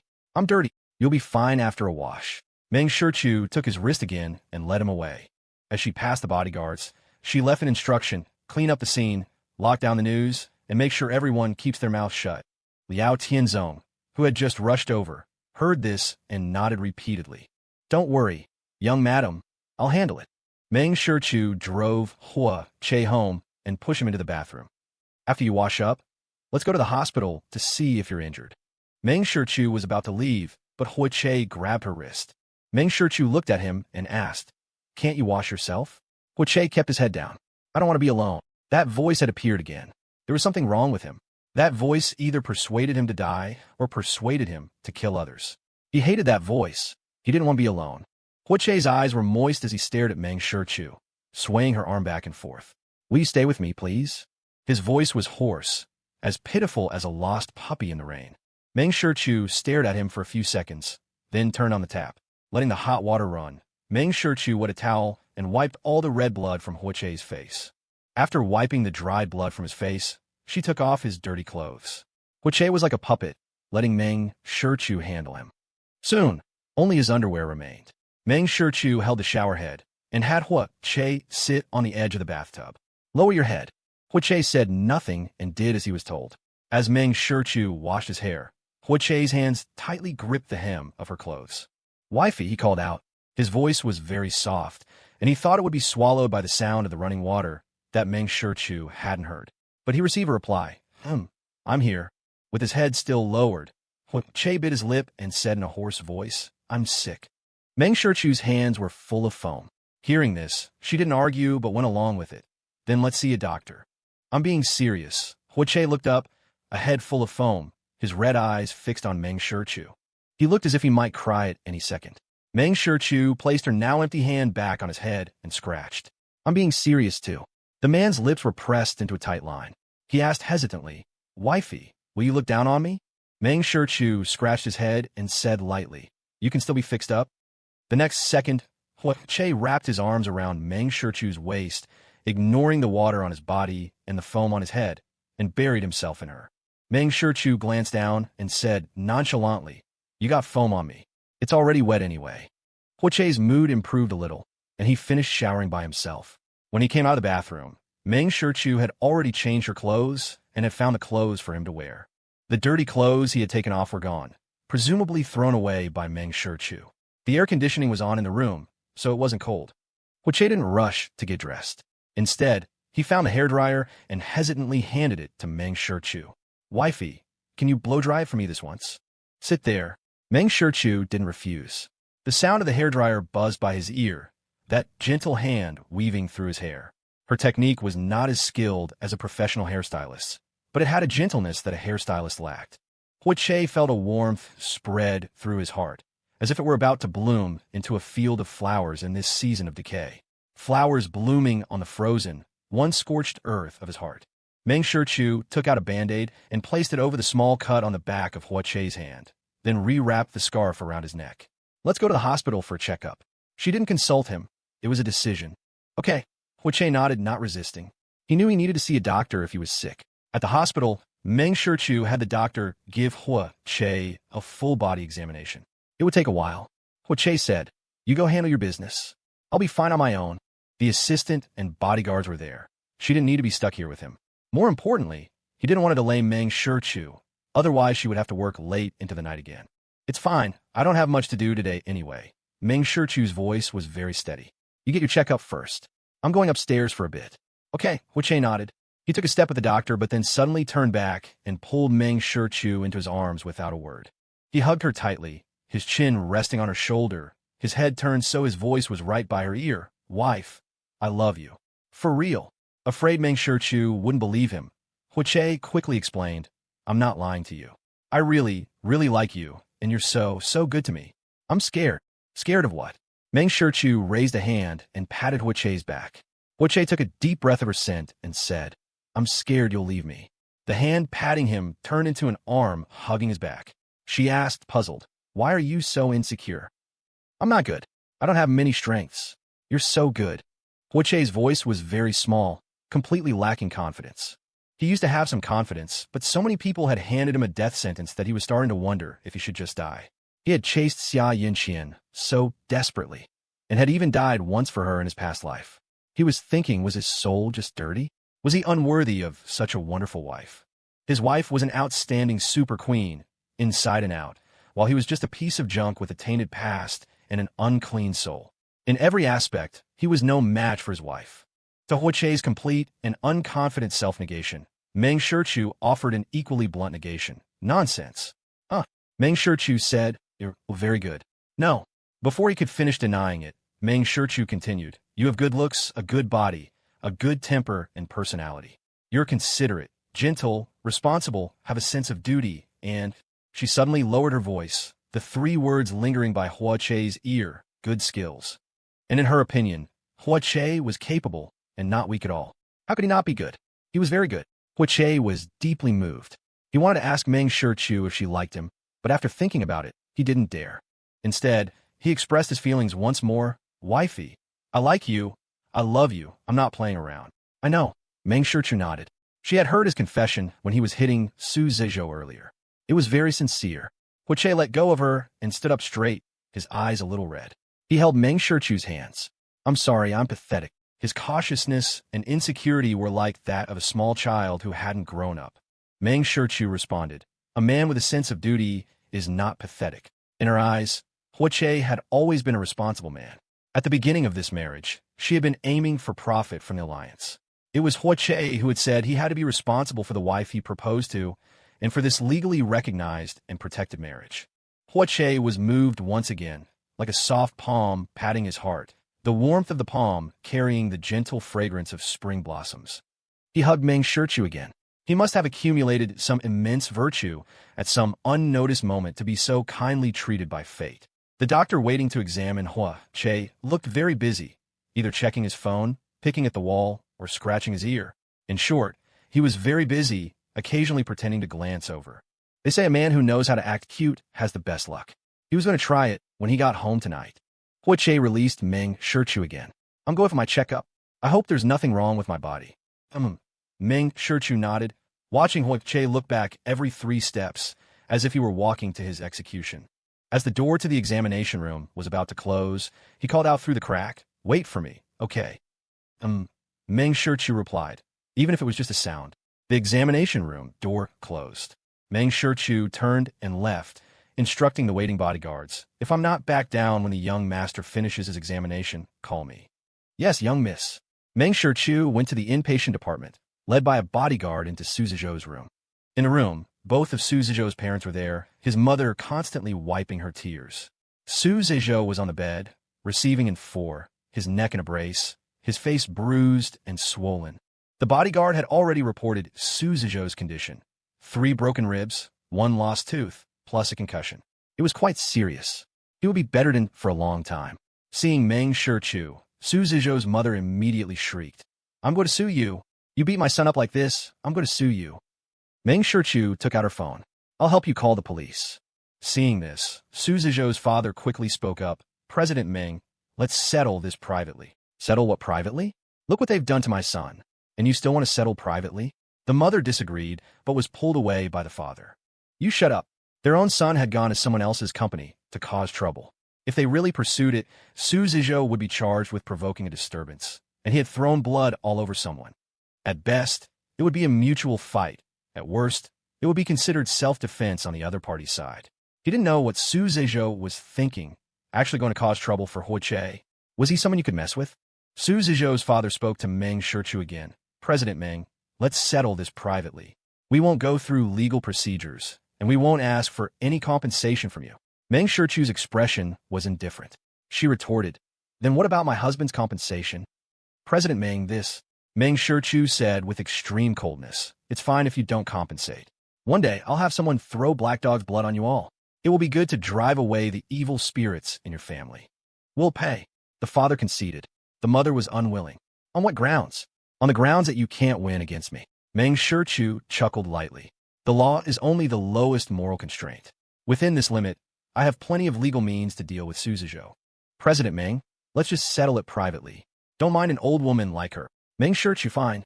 You can decide on a suitable amount for compensation and send it to Zizhou Technology. With that, Meng Shichu's gaze fell on the log-like Su Zizhou on the bed. She suddenly sneered. You don't even dare to admit you like someone. Not only can you not protect them, but you also push them into a pit of fire. President Su, you have no sense of duty and no guts. He was worse than her husband by more than 100,000 miles. Meng Shichu was about to leave, but Su Zizhou on the hospital bed spoke up at that moment. President Meng, can I have a few words with you? No. Meng Shichu's steps on her way out did not pause. But Su Zizhou raised his voice from behind her. Yinxian said that Huo Che was originally going to choose her firmly, that she should have been Huo Che's first choice, that she was supposed to be Huo Che's female lead. Meng Shichu stopped and couldn't help but let out a short, mocking laugh. Quite funny. President Meng, Yinxian and Huo Che used to. I'm not interested in their past. Meng Shichu turned around, a faint smile on her face. In Su Zizhou's eyes, it was a sneer, a mockery. It was the look of someone high above, looking down on an ant. Meng Shichu spoke again. Your logic is truly laughable. Xia Yinqian said she was Huo Che's female lead, and also that she was Huo Che's first choice. So, the question is, since the protagonist making the choice is Huo Che, shouldn't it be that whoever Huo Che chooses is his female lead? Although she had never been in love, she knew that in a romantic relationship, the one chosen by the male or female lead is the one who can be called the protagonist, not that someone is born to be someone else's protagonist. So, as the one being chosen, what qualification did Xia Yinqian have to say that she was Huo Che's destined female lead? The audacity. Su Zizhou was rendered speechless by Meng Shichu's question. He suddenly realized that his own level of understanding was insufficient. He hadn't thought of this relationship dynamic. The person being chosen never has the right to say they are someone's protagonist. Seeing him silent, Meng Shichu triggered her venomous tongue skill again. President Su, you can't reach my level of thinking and awareness. Talking to me makes you seem very low class. She was different from them. She had always felt that she was the protagonist wherever she went. She was not anyone's protagonist, nor was she anyone's female lead. She was her own protagonist. Watching Meng Shichu leave, the bodyguards who had been standing guard at the door also left with her. Su Zizhou's mother cried, she's bullying us. So what if she's rich and powerful? She can just bully people like this. He went looking for trouble himself. Who can he blame? Su Zizhou's father's face was terribly pale, and he furiously berated Su Zizhou. Su Zizhou, are you sick? Weren't you already done with Xia Yinqian? Have you forgotten you're engaged? Who gave you the guts to go cause a scene at their company entrance? Our son is already like this, and you're still talking to him like that, the mother said, her heart aching for her son as she chided the father. The father gave her a cold look. The family company is already in this state, and he's still out there causing trouble. This compensation payment would make the company's situation even worse. Just say a few words less. As the two argued, the lying Su Zizhou suddenly grabbed the blanket and covered himself, hiding under it to cry in misery. He knew Xia Yinqian liked him. He had always known, but he was not capable, and knowing the Xia family would not approve, he didn't dare to fight for it. He also lacked courage, not daring to compete with Huo Che openly, and he knew he couldn't win against Huo Che in any aspect. He did like Xia Yinqian, but that affection, because of his cowardice, seemed insignificant. It was far less sincere than Xia Yinqian's affection for him. Right after she broke off with Huo Che, she was confident and passionate, planning their future together, and had even urged him many times to go to the Xia family to propose. He was always in her future plans. She was always afraid that after entering the industry and gradually becoming famous, Her career with its huge fan base would hinder them from being together, so she wanted to settle their marriage before she became a big star. But he knew better than anyone that without Che, it would be as difficult as climbing to the heavens for Xia Yunqian to make a splash in the entertainment industry. That time she entered a film crew, she was fired in less than a week. Not only was the role she was originally casting gone, but she also failed all her auditions. It is very difficult for someone without a background to establish themselves in the entertainment industry unless their own skills are exceptionally strong. And Xia Yunqian did not have the ability to make directors and producers feel that they couldn't do without her. For the Xia family, Xia Yunqian's value was diminishing, so they quickly arranged a marriage for her. It was also then that Xia Yunqian realized he was a coward who didn't love her enough. From the moment she left Che, Xia Yunqian had lost everything, including the path Che had paved for her, the superficial kindness from the Xia family, and also him, this scum. Su Zizhou sobbed under the blanket. Since Xia Yunqian's suicide, he hadn't dared to close his eyes. The scene of Xia Yunqian begging him to save her that night was vivid in his mind. He didn't know why his brain had short-circuited, and he had actually contacted the Xia family. If he hadn't notified the Xia family and had helped her a little more, perhaps Xia Yunqian would be free now. He was a laughable coward. Why did he have to question Che? Why hadn't Che just beaten him to death? When Che came out after his first examination and didn't see Meng Shichu, the emotion on his face instantly vanished. A bodyguard came forward to explain, "Young master, the young miss is upstairs handling something. I'll notify her right away." "No need," Che stopped him, then asked, "Is Su Zizhou also in this hospital?" "Yes." Got it," Che understood. If his wife was going to stand up for him, he would be very happy. They had been married for almost half a year, and living with Meng Shichu day and night, he had long figured out her temperament. Strong and protective of her own. The corners of Che's mouth lifted, and the small bit of disappointment he had felt vanished completely. He followed the doctor to another examination room. When he came out again, he saw Meng Shichu sitting there. On the chair next to her were 2 drinks. As Che walked over, she also stood up and handed one of them to him. "It's hot." He opened it and took a sip. It had a rich malt flavor and was a bit sweet. "So sweet." Meng Shichu said, "Didn't you say that when a person is in a bad mood, eating something sweet can promote dopamine secretion and make them feel better?" Che had done this for her before. She was now just returning the favor. She never let down those who were good to her, especially when this person was her husband. Che's mouth split into a wide grin. Although Meng Shichu's words were ordinary and spoken in a serious tone, he felt that the words were sweeter and warmer than the drink. "What's in your cup?" "Meng Shichu, coffee." "Let me have a sip." Che reached for it, but Meng Shichu moved it away. "It's bitter, don't drink it." "You're looking down on me," Che said with deliberate affectation. Meng Shichu handed it over, reminding him, "It's not hot." Che took a satisfying sip. It was surprisingly at room temperature. "Aren't you cold drinking this?" Che asked curiously. Meng Shichu shook her head. "To calm my mind." Today's events had made her particularly angry.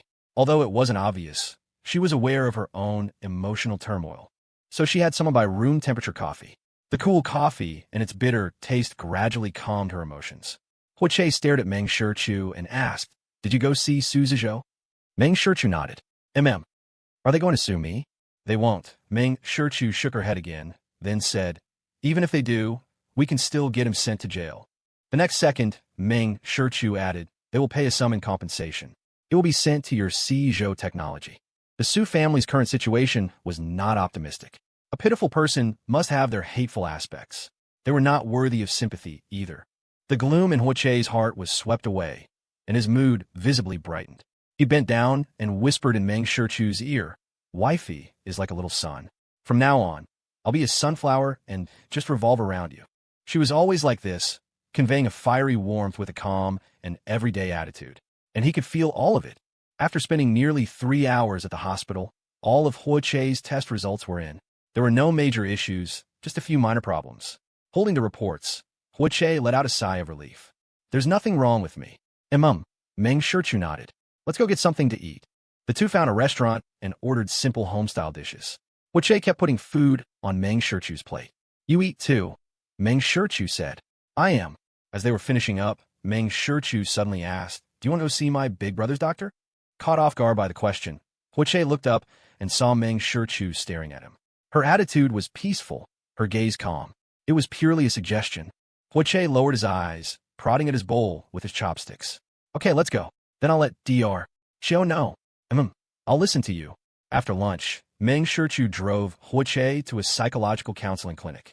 As soon as they entered, the receptionist greeted them warmly. CEO Meng Dr. Chiu is waiting for you. This way, please. Dr. Chiu was the psychologist Meng Shichu had hired for Pei Jinhuai's therapy, even going so far as to acquire a clinic specifically for it. Upon meeting Dr. Chiu immediately brought up Pei Jinhuai's condition. Pei Jinhuai had been very cooperative lately and was in a good state. Another month or so of continued treatment, and he could conclude his therapy. Thank you for your hard work, Dr. Chiu, Meng Shichu said. I'll have to trouble you to take a look at someone else. Is it CEO Meng's? Take a look at me, Huache spoke up. CEO Hua, is this? Huache's fingers tightened, gripping Meng Shichu's hand. His voice was hesitant, but he didn't hide anything. There's a voice in my head. I think I might be sick. After he died in his past life, that voice had disappeared. In all the time since his rebirth, the voice had never appeared. He had always tried to maintain a calm and positive mindset, and having already died once, he thought he was fine. But today, after having a bucket of blood thrown in his face at point-blank range, anger had overwhelmed his reason. He lost control violently, and just like that, without any warning, the voice appeared again. In that instant, even despair had washed over him. Just like in his past life in the detention center, facing a wall day after day, all the incomprehensible things tangling into a chaotic mess in his mind. The voice had appeared without warning. When that voice spoke today, he had truly wanted to strangle Suzujo. Thinking back on it now, his back was covered in cold sweat. Dr. Chiu's expression turned grave. He said to Meng Shichu, I'll do a preliminary test on CO. I'll wait outside. Before leaving, Meng Shichu patted Huache's shoulder. Relax. Huache nodded. The door opened and closed again. The room fell silent, with only the sound of Dr. Chiu flipping through papers. He took out a set of test questions. CEO Hua, just relax. Don't be nervous. Let's do a test first.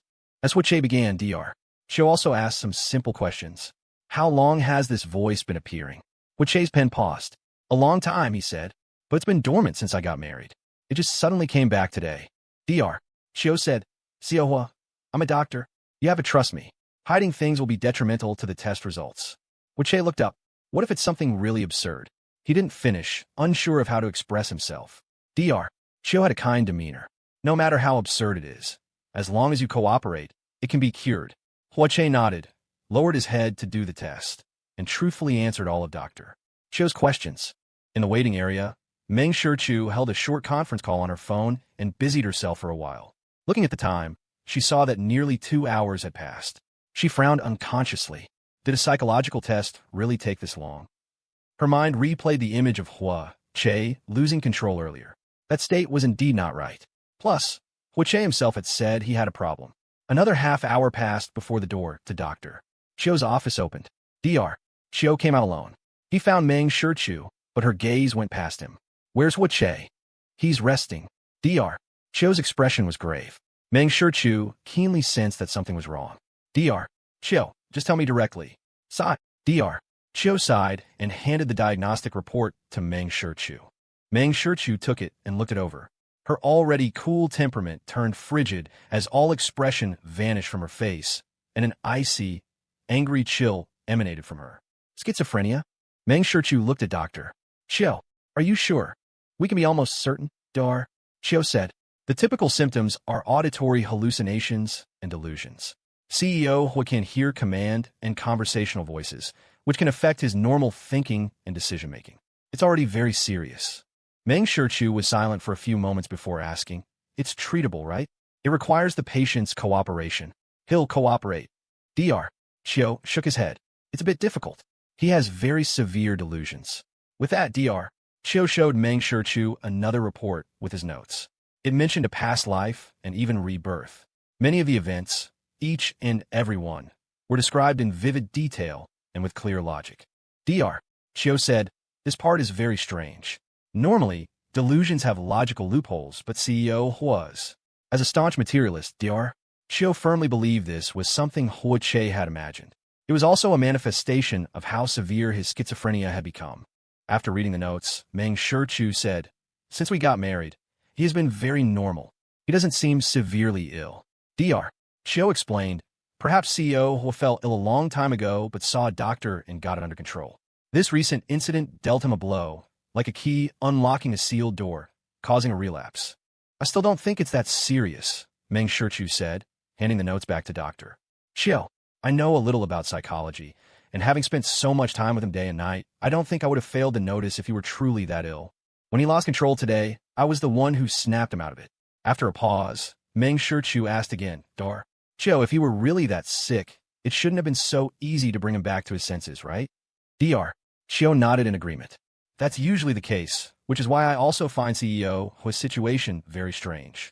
Although no patient ever gets sick exactly according to the textbook, Hui's situation was indeed rather bizarre. Meng Shichu's fingers tapped on her knee for a moment. She thought about how Hui had previously mentioned those unhappy tragedies in the form of dreams, and then about the novel Xia Yinxian had sent, and all that nonsense. Finally, she spoke again. Dr. Chiao, I'm not a professional, but I have some understanding. Regarding the treatment plan, could we, perhaps, assume for a moment that this report is factual and focus first on treating the voice in his head? Meng Shichu's finger tapped on the report. That voice can issue commands to him and affect his normal thoughts and decisions. That seems more dangerous. Shouldn't we eliminate this voice first before dealing with the rest? Dr. Chiao nodded. That's not a bad idea. We can treat the most urgent issue first. The main thing was that Hui's situation was rather complex.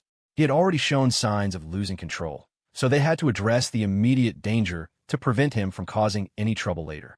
After talking with Dr. Chiao for a while, Meng Shichu went to the office. She saw Hui asleep, slumped over the desk. His face was slightly pale, and fine beads of sweat dotted his forehead. At this temperature, he shouldn't be sweating. He must be having a nightmare. Meng Shichu pulled out a tissue and gently wiped his forehead. Thinking of his insecurity and constant fear of loss, Meng Shichu's brow furrowed, a dull numbness spreading through her heart. Or perhaps it was a slight pain. She couldn't quite tell the difference. Hui felt like he had slept very soundly. When he woke up, he found a blanket draped over him, and his neck was a little sore. As he stretched his neck, he saw Meng Shichu sitting on the sofa, reading a psychology book. Because he had woken up, Meng Shichu looked at him with a smile. Did you sleep well? He remembered drinking a cup of water Dr. Chiao had handed him. Not long after, he had felt drowsy and then fallen asleep. Hui immediately said, Dr. Chiao drugged me. Dr. Chiao just wanted you to get some rest.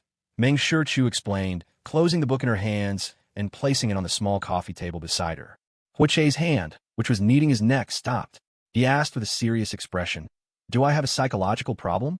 Meng Shichu didn't hide it and told him the truth. Hui fell silent upon hearing the news. Perhaps because his soul was from a past life, it had brought back the problems from that life as well.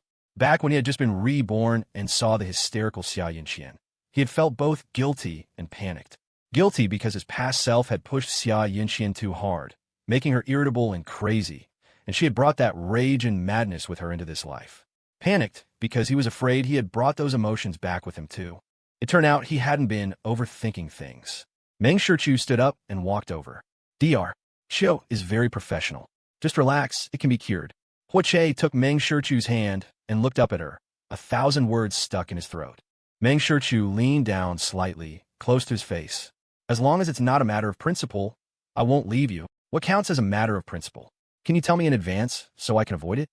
Meng Shichu blinked and said, for example, backstabbing, cheating, or none of that will ever happen. Hui promised eagerly. His character wasn't that rotten. Then you can put your heart at ease. We'll listen to the doctor. Hui nodded. I'll cooperate. The two said goodbye to Dr. Chiao, and Meng Shichu took the psychology book with her. Outside, the sky had long since grown dark. The neon lights twinkled, as if the Milky Way had descended upon the earth, right before their eyes. Hui held Meng Shichu's hand, strolling down the street in the cold wind. It seemed that even the cold weather he had always hated wasn't so bad anymore. Suddenly, Hui spoke. I was thinking about whether or not to tell my family. Telling them might make them worry. Not telling them, he feared some inadvertent jokes might worsen his condition, though the latter was unlikely. Still, he asked Meng Shichu for her opinion. If you're confident that you'll cooperate with the treatment and eventually recover, then tell them. Meng Shichu offered constructively. A harmonious family relationship is full of love. A so-called home is a place that can bear the good and tolerate the bad. Besides, Huiche's problem was psychological. Talking about it would reduce his overthinking. Isn't talking a form of emotional release and catharsis? Her own father and older brother had ended up in tragedy and ongoing treatment, respectively, because their emotions had no outlet. Okay, I'll tell them tonight. In his heart, Huiche had already decided this. He just wanted to hear Meng Shichu's analysis. His parents and brothers were very good people who loved him very much. They hadn't given up on him even when he had acted so abominably before, let alone now that he was sick. Wandering through the night market, Meng Shichu and Hua Che ate some light snacks and then went to an arcade for a while. Motion sensing games weren't Meng Shichu's thing, but Huiche's enthusiasm was high, and he pulled her along to play. Gradually, Meng Shichu found herself getting caught up in the excitement. Just like the other players, she would scream when things got intense and cheer when they passed a level. Huiche was in high spirits. Coming out of the arcade, he saw the bar next door and suddenly said, "Our first meeting was in the bar at the entertainment center." Hearing him mention their first meeting, Meng Shichu's gaze softened as she recalled something. "What's wrong?" Meng Shichu suggested. "Want to go in and have some fun?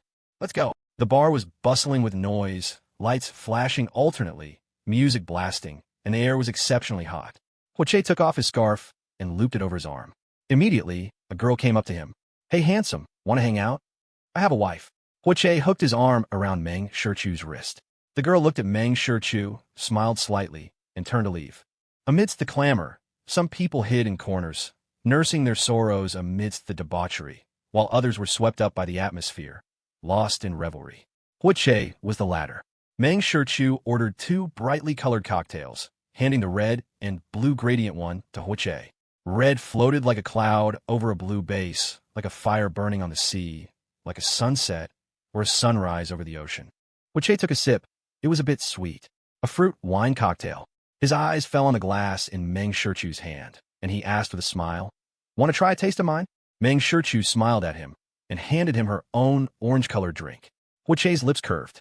He took a sip and immediately frowned. "Wow, yours is so strong. What's it called? Passionate love. What about mine?" Meng Shichu's lips quirked up as she blurted out, "Rebirth." "Huh?" Huiche felt that sounded a bit fake. Meng Shichu laughed. "I'm kidding. I just made it up." She had just asked the bartender for a colorful, low-alcohol drink for Huiche. In his current state, strong liquor wasn't suitable. As for herself, she had just ordered a random one. Hearing her say that, Huiche was stunned for a moment, then couldn't help but laugh. "You said it so seriously, I actually believed you." Huiche lifted his chin proudly. "That's because you said it. If it were anyone else, I would have immediately suspected and refuted it." Meng Shichu took a sip of her drink, a constant smile on her lips. Huiche leaned in close, speaking into her ear. "Will you teach me how to play the drums?" He thought of their first meeting, the way her drumsticks flew, every beat a powerful sound, every strand of her hair flying freely. Just like her personality, she appeared cold and detached, but in reality, she lived facing the sun, full of vitality, unrestrained and chic. She wasn't just the unconventional figure many girls dreamed of becoming, but also the person countless men secretly wished to be, strong-willed and confident, capable yet understated. Everything just right. Seeing his serious attitude, Meng Shichu nodded. Sure, drumming could release emotions. She particularly loved the deep, resonant sound of the bass drum. Every time her foot pressed down, the beater hitting the drum head, the muffled sound was incredibly penetrating, like an echo from deep space or a cry released from the abyss. Meng Shichu and Huiche found the bar manager, and after some discussion, they were granted permission to use the drum kit. Seeing the handsome couple, many people on the dance floor looked over, catcalling and cheering. Many who were active online recognized the two and were utterly shocked. Someone shouted, "The heiress and the CEO of a wealthy family stepping into the world of common folk, so down to earth." A wave of cheers followed. The music started, and Meng Shichu's drumsticks came down with the first beat, quickly igniting the venue. She played with vibrant energy, and Huiche watched, his heart soaring. He waved his hands and swayed with the crowd around them, his mood indescribably good. His wife was so damn cool when she drummed. Dashing, beautiful, unrestrained, and bright. Huiche came to Meng Shichu's side. Meng Shichu turned to look at him, her smile radiant. Amidst the deafening noise, she mouthed 2 words to him. "Keep going." Huiche's heart was touched. He moved closer and said in her ear, I've been trying to save myself all along. Che had been trying to save himself all along. He had worried about it ever since he was reborn and saw Xia Yunqian's hysterical state. Because in his past life, Xia Yunqian hadn't been so volatile at this point. She only started to spiral after Su Zizhou's death. So at the time, he knew clearly that Xia Yunqian had brought her emotions from her past life back with her. Consequently, he also worried that, as a soul who had also lived a past life, he might now have the same symptoms he developed later in that life. He had been constantly self-regulating. He had let go of all the grudges from his past life and his past, living his days positively, discovering and enjoying the beauty in life. For nearly half a year, everything had been peaceful. Even when the entire internet attacked him because of Xia Yunqian's suicide, he actively dealt with it and didn't let himself spiral. Everything was going well, just about to settle down, when that lunatic Su Zizhou showed up, threw blood in his face, broke his composure, and released the demon within him. He had tried so hard to live a good life, tried so hard to love, and was enjoying being loved. But there were always people who were madly jealous, wanting to disrupt everything. He was unwilling to accept it, yet he was helpless. He knew he couldn't stop the wagging tongues of the masses. All he could do was continue to live well. He had so many excellent friends, a family that doted on and loved him, and such a capable and radiant wife. If he truly succumbed to his illness, it would be a waste of this second chance. He had to get better. Meng Shichu played 3 songs, drawing waves of screams from the crowd. Many people took out their phones to take pictures and record videos. When she finished, just as Meng Shichu put down her drumsticks, Che's hand reached out to her. As they stepped off the stage, the crowd automatically parted, creating a path for them to leave. Someone shouted, "CEO Meng is so beautiful and cool." This was followed by a flood of compliments. Che looked back and asked, "Am I handsome?" A loud voice replied, "Explosively handsome. A perfect match, a top-tier match, a match made in heaven." Another wave of cheering compliments followed. "Thanks." Che was in a fantastic mood and announced loudly, "This young master is in a good mood today, so I'm treating the whole place." Wow, CEO Hua is so generous. May CEO Hua and CEO Meng get rich and have a baby soon. Che went to pay the bill, covering the entire night's consumption, giving more than enough. The bar owner's grin was so wide it almost reached his ears, and he even gave Che a bottle of wine. Holding the wine from the owner, Che asked with a radiant smile, "Isn't my CEO Meng an amazing drummer?" The bar owner gave a thumbs up. CEO Meng's drumming is heroic and dashing, like a female general. Wrong. The bar owner immediately corrected himself. Like a queen, he had resident singers and drummers here, and he'd seen many drummers perform at other nightclubs. But he had never seen a style like this before. It was a perfect combination of power and grace, each beat seeming to strike right at the heart. Cool, dashing, and beautiful. Che glanced at Meng Shichu, who was a few steps away operating her phone, then turned back to the bar owner. Good taste. He wanted to recommend his outstanding wife to the whole world. Che walked over to Meng Shichu with a wine bottle, naturally taking her hand, and they headed outside. It was now past 10 o'clock. Meng Shichu asked Che, "Are you hungry?" "Not hungry." "You? Then let's go home." "Yeah."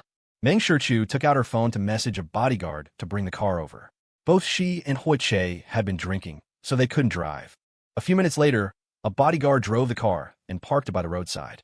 Jiang Wu darted out from somewhere, opened the car doors for them, and after they got in, he took the front passenger seat. On the way home, Che held up his phone to show Meng Shichu. "What do you think of this drum kit?" He was looking at drum kits. Since he was going to learn, it was best to learn at home, so naturally, he had to get one for the house.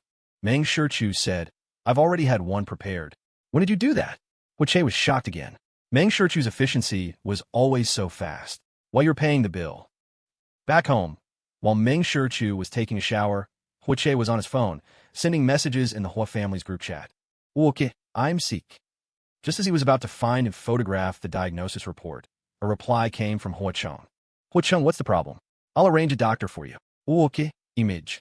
A moment later, a message from Hua Cheng arrived. "Are you at home? Are you asleep yet?" "Chi, I just finished a dinner party. Don't go to sleep yet." "Hua Xian, why are you thinking so much at such a young age? You're not made of gold. It's normal for some people not to like you. Just be open-minded and see a doctor properly." "Che at Hua Xian, I know, big sister. I'm already seeing a doctor." Che at Hua Cheng at Hua. "She don't come over. I'm too lazy to go out.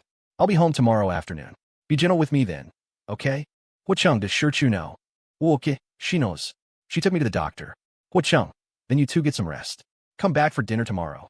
Hua Che, received. His parents were already asleep at this hour. Hua Che could already imagine his phone being blown up with calls the next morning. So he sent a private message to Hua Cheng. Help me calm down, Mom, Dad, and Grandma. It's not that serious. The doctor said I'll get better soon as long as I cooperate. Hua Cheng, Hua Cheng, did Shirchu say anything? Many people would be wary of such a situation, as some illnesses could be ingrained in one's genes and have a certain chance of being hereditary. With Meng Shirchu's capabilities and background, it would be understandable if she looked down on Hua Che for it. Hua Che, she spent the whole evening with me, is going to teach me to play the drums, and even bought me a very expensive drum kit. Hua Che, she cares about me. Hua Che, I think she's already fallen for me. Hua Che, big brother, I'm so glad I got drunk and went to propose back then. Those few lashes you gave me were worth it. Hua Che, in this life, I will love her at all costs. Watching the messages pop up one after another, Hua Cheng interrupted the flow. You should get some rest. I'm going to bed. He was worried about Hua Che, so he had asked a couple of extra questions, but the guy ended up showing off in his face. In the middle of the night, showing off that he has a wife. Big deal. This foolish little brother used to be a love-struck fool, and he still is. Hua Che looked at the message from Hua Cheng, thought about how hard his big brother worked, and decided not to bother him anymore. Then he sent a message to his friend's group chat. Oh, okay, image. Hua Che, brothers, your buddy is sick. You guys have to ask me out to play more often. Cheng Yuxiu was just dozing off. Cheng Yuxiu, what's up with you? This little thing made you sick with anxiety. Cheng Yuxiu, are you sure you're not joking? Cheng Yuxiu, is it treatable? What did the doctor say? Hua Che, the doctor said as long as I cooperate, it can be cured. Cheng Yuxiu, then it's fine. Cooperate with the doctor, be more open-minded. If you're unhappy about anything, come cry to your bro, you'll feel better. Right after he read Cheng Yuxiu's message, Lu Jing's message popped up. A brother's embrace is always open for you. As long as you don't fall in love with me, you won't have to pay for the clothes you cry on. Cheng Yuxiu, don't try for a baby before you're cured. There's a chance of it being hereditary. Lu Jing, does your wife know? Cheng Yuxiu, what's your Shirchu's attitude? Okay, she knows. She loves me a ton. She's not disgusted with me. And she said she'll stay with me through the treatment. Hua Che, she's really super nice. Hua Che, I must have saved the galaxy in my past few lives to have met her. Duan Xiao, why did she say that about me? I was so good to her, but she said we weren't suitable. I'm not an alien. How are we not suitable? Hiccup. Duan Xiao's message was a voice note. His slurred voice spoke incoherently. He was clearly drunk. Hua Che at Duan Xiao, what's wrong? Where are you? Cheng Yuxiu at Hua Che, you're sick, so get some rest. Lu Jing and I will go find him. Lu Jing at Cheng Yuxiu, are you picking me up, or am I picking you up? Cheng Yuxiu, come get me. I need to get out of bed first. Hua Che at Cheng Yuxiu at Lu Jing, thanks for the trouble, guys. Try to talk some sense into him. Cheng Yuxiu at Hua Che, you listen to the doctor. We'll go on an autumn outing this weekend. Lu Jing at Hua Che, you get some rest. Early to bed, early to rise makes a man healthy. Just then, Meng Shirchu came out of the bathroom after her shower. Hua Che put down his phone, walked up, and wrapped his arms around Meng Shirchu's waist. I've told my family and friends about my condition. They're all very worried about me. Tell them not to worry, Meng Shirchu said lightly, as if it were no big deal and nothing to fear. Hua Che buried his face in her neck, sniffing. Meng Shirchu pushed him away. Not tonight. Is it your period again? We're out of condoms, Meng Shirchu said. In the next second, he heard her add, this stage isn't suitable for trying to conceive. Originally, she had decided to let nature take its course once the condoms ran out. Now that this had happened with Hua Che, the matter of pregnancy had to be postponed. When it came to probabilities, you couldn't be too careful. Given Hua Che's positive attitude toward life, she felt his situation wasn't as serious as Dr. Cho had said. Moreover, Hua Che himself said he had been self-regulating.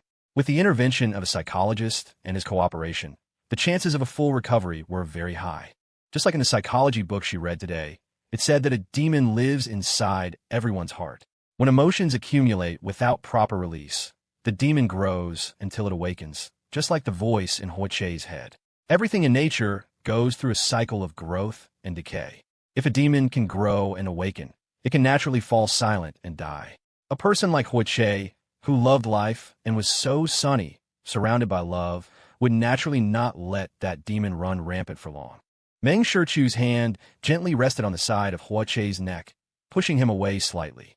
She added, go take a shower, if you really need me to help you. That's not it. Hua Che puffed out his cheeks. I just want to be near you, to nuzzle against you. Huiche felt that he must look like a clingy puppy right now. But he didn't care. What image did he need to maintain in front of his own wife? Meng Shichu knew every side of him. There was no point in hiding. Meng Shichu thought for a moment and said, I'll blow-dry my hair first. You can come be near me and nuzzle me after you've showered. Huiche couldn't help but grin. Why are you so good to me? There you go again. You never refuse me. Meng Shichu was puzzled. Why should I refuse you?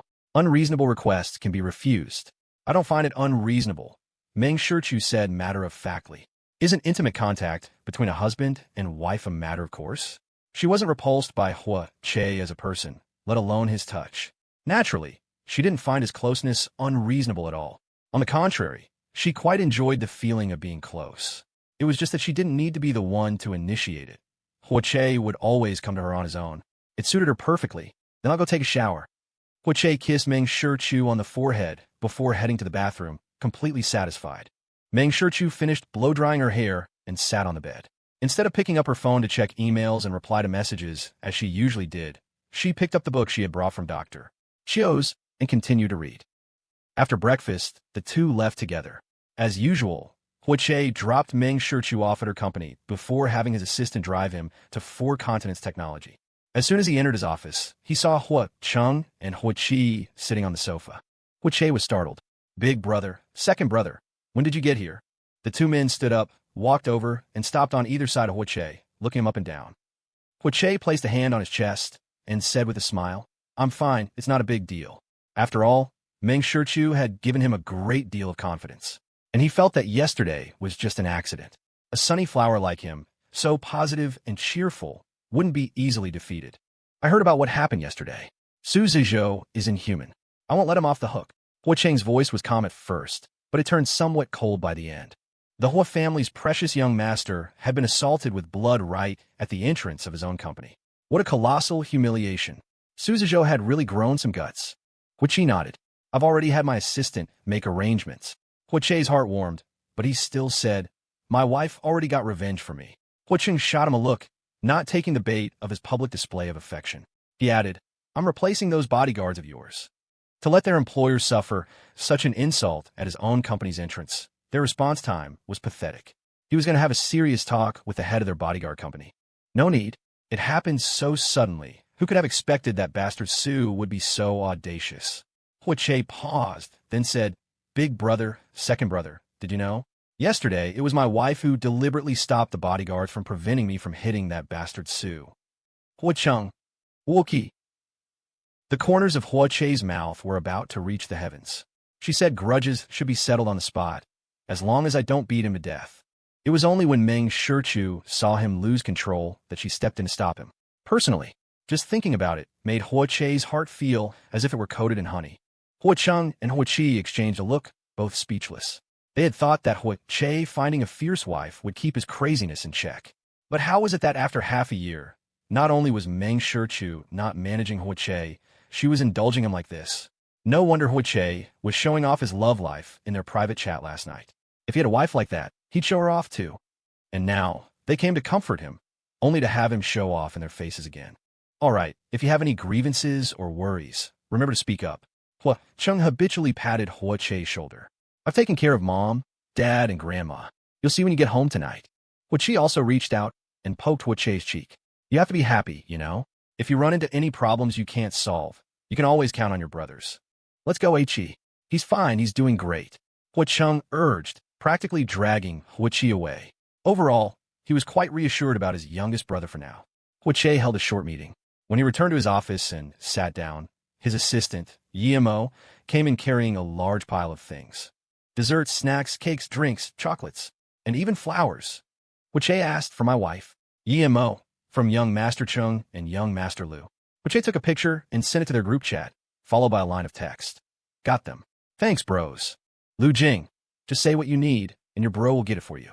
Chung Yuxiu, same as above. After a brief chat, he had just put down his phone when a knock came at the door. Come in. As soon as Huiche spoke, a head peeked in. It was Duan Xiao.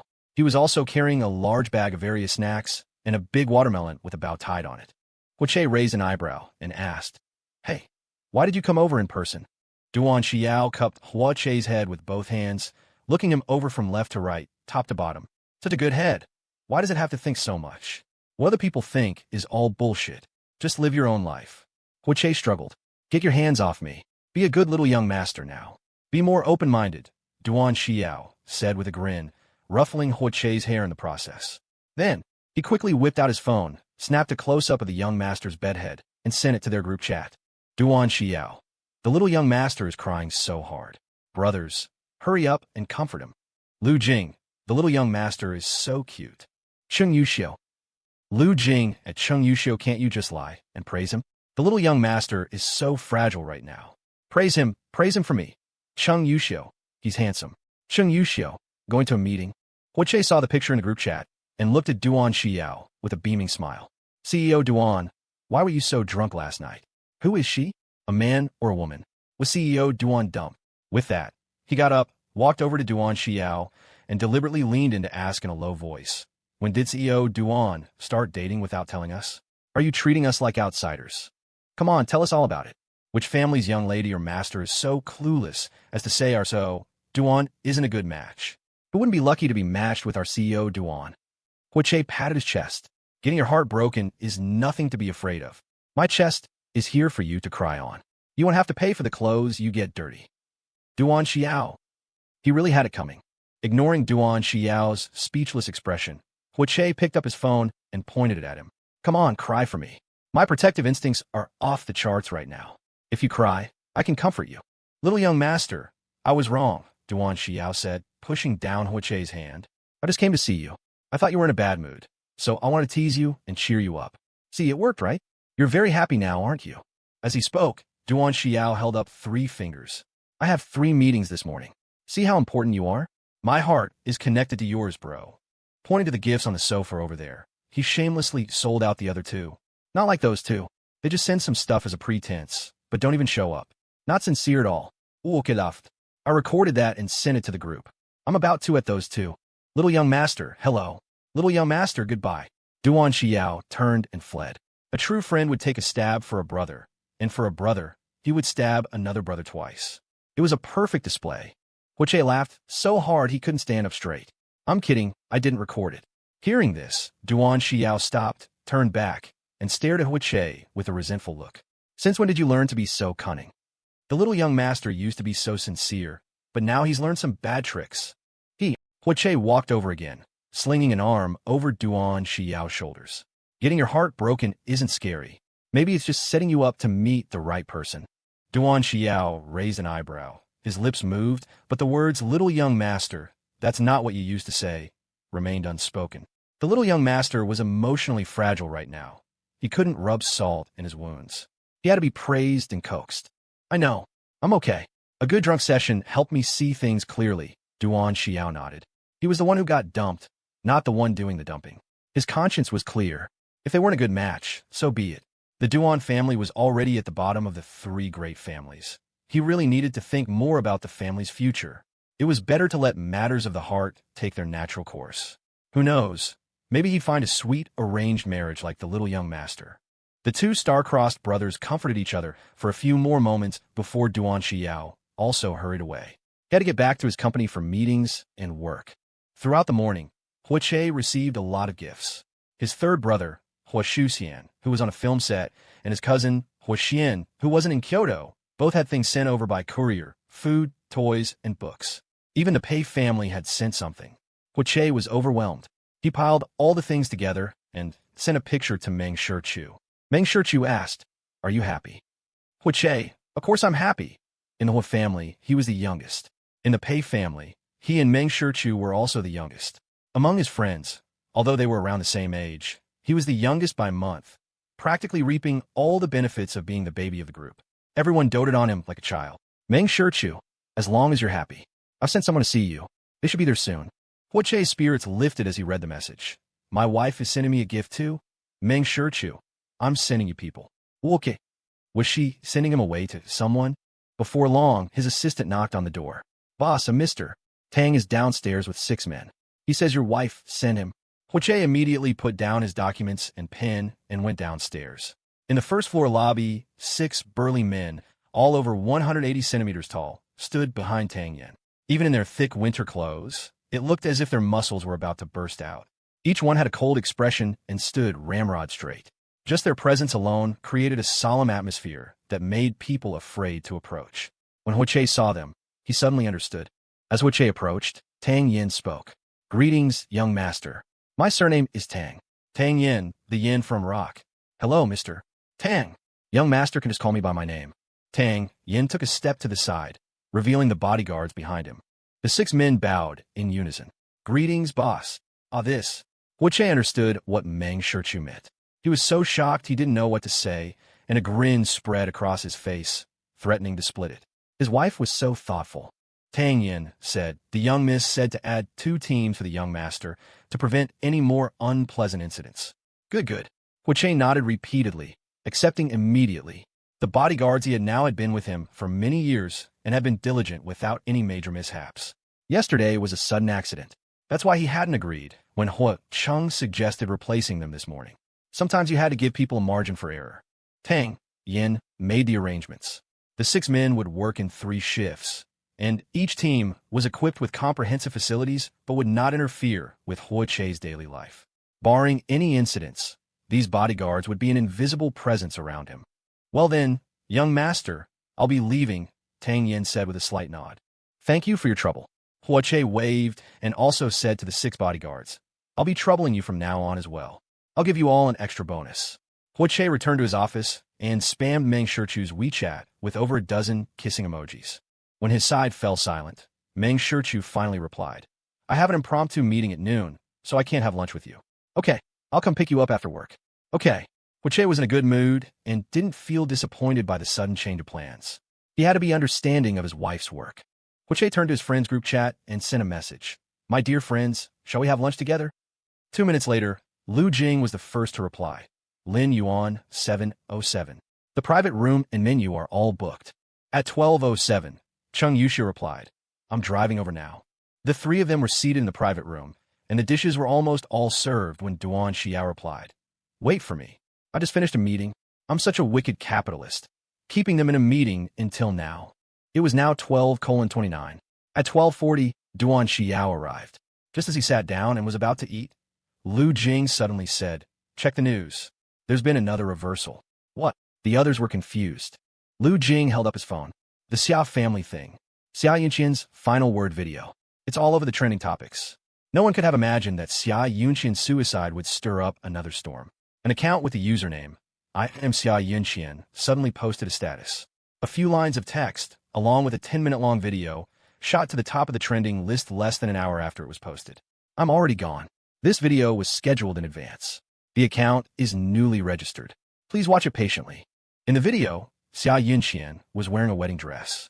Even with makeup on, it seemed unable to hide her endless pallor. Her eyes were red and swollen, devoid of any light, like someone who had been struggling in an endless hell and had given up on life. Her lips moved slightly, her voice hoarse and broken.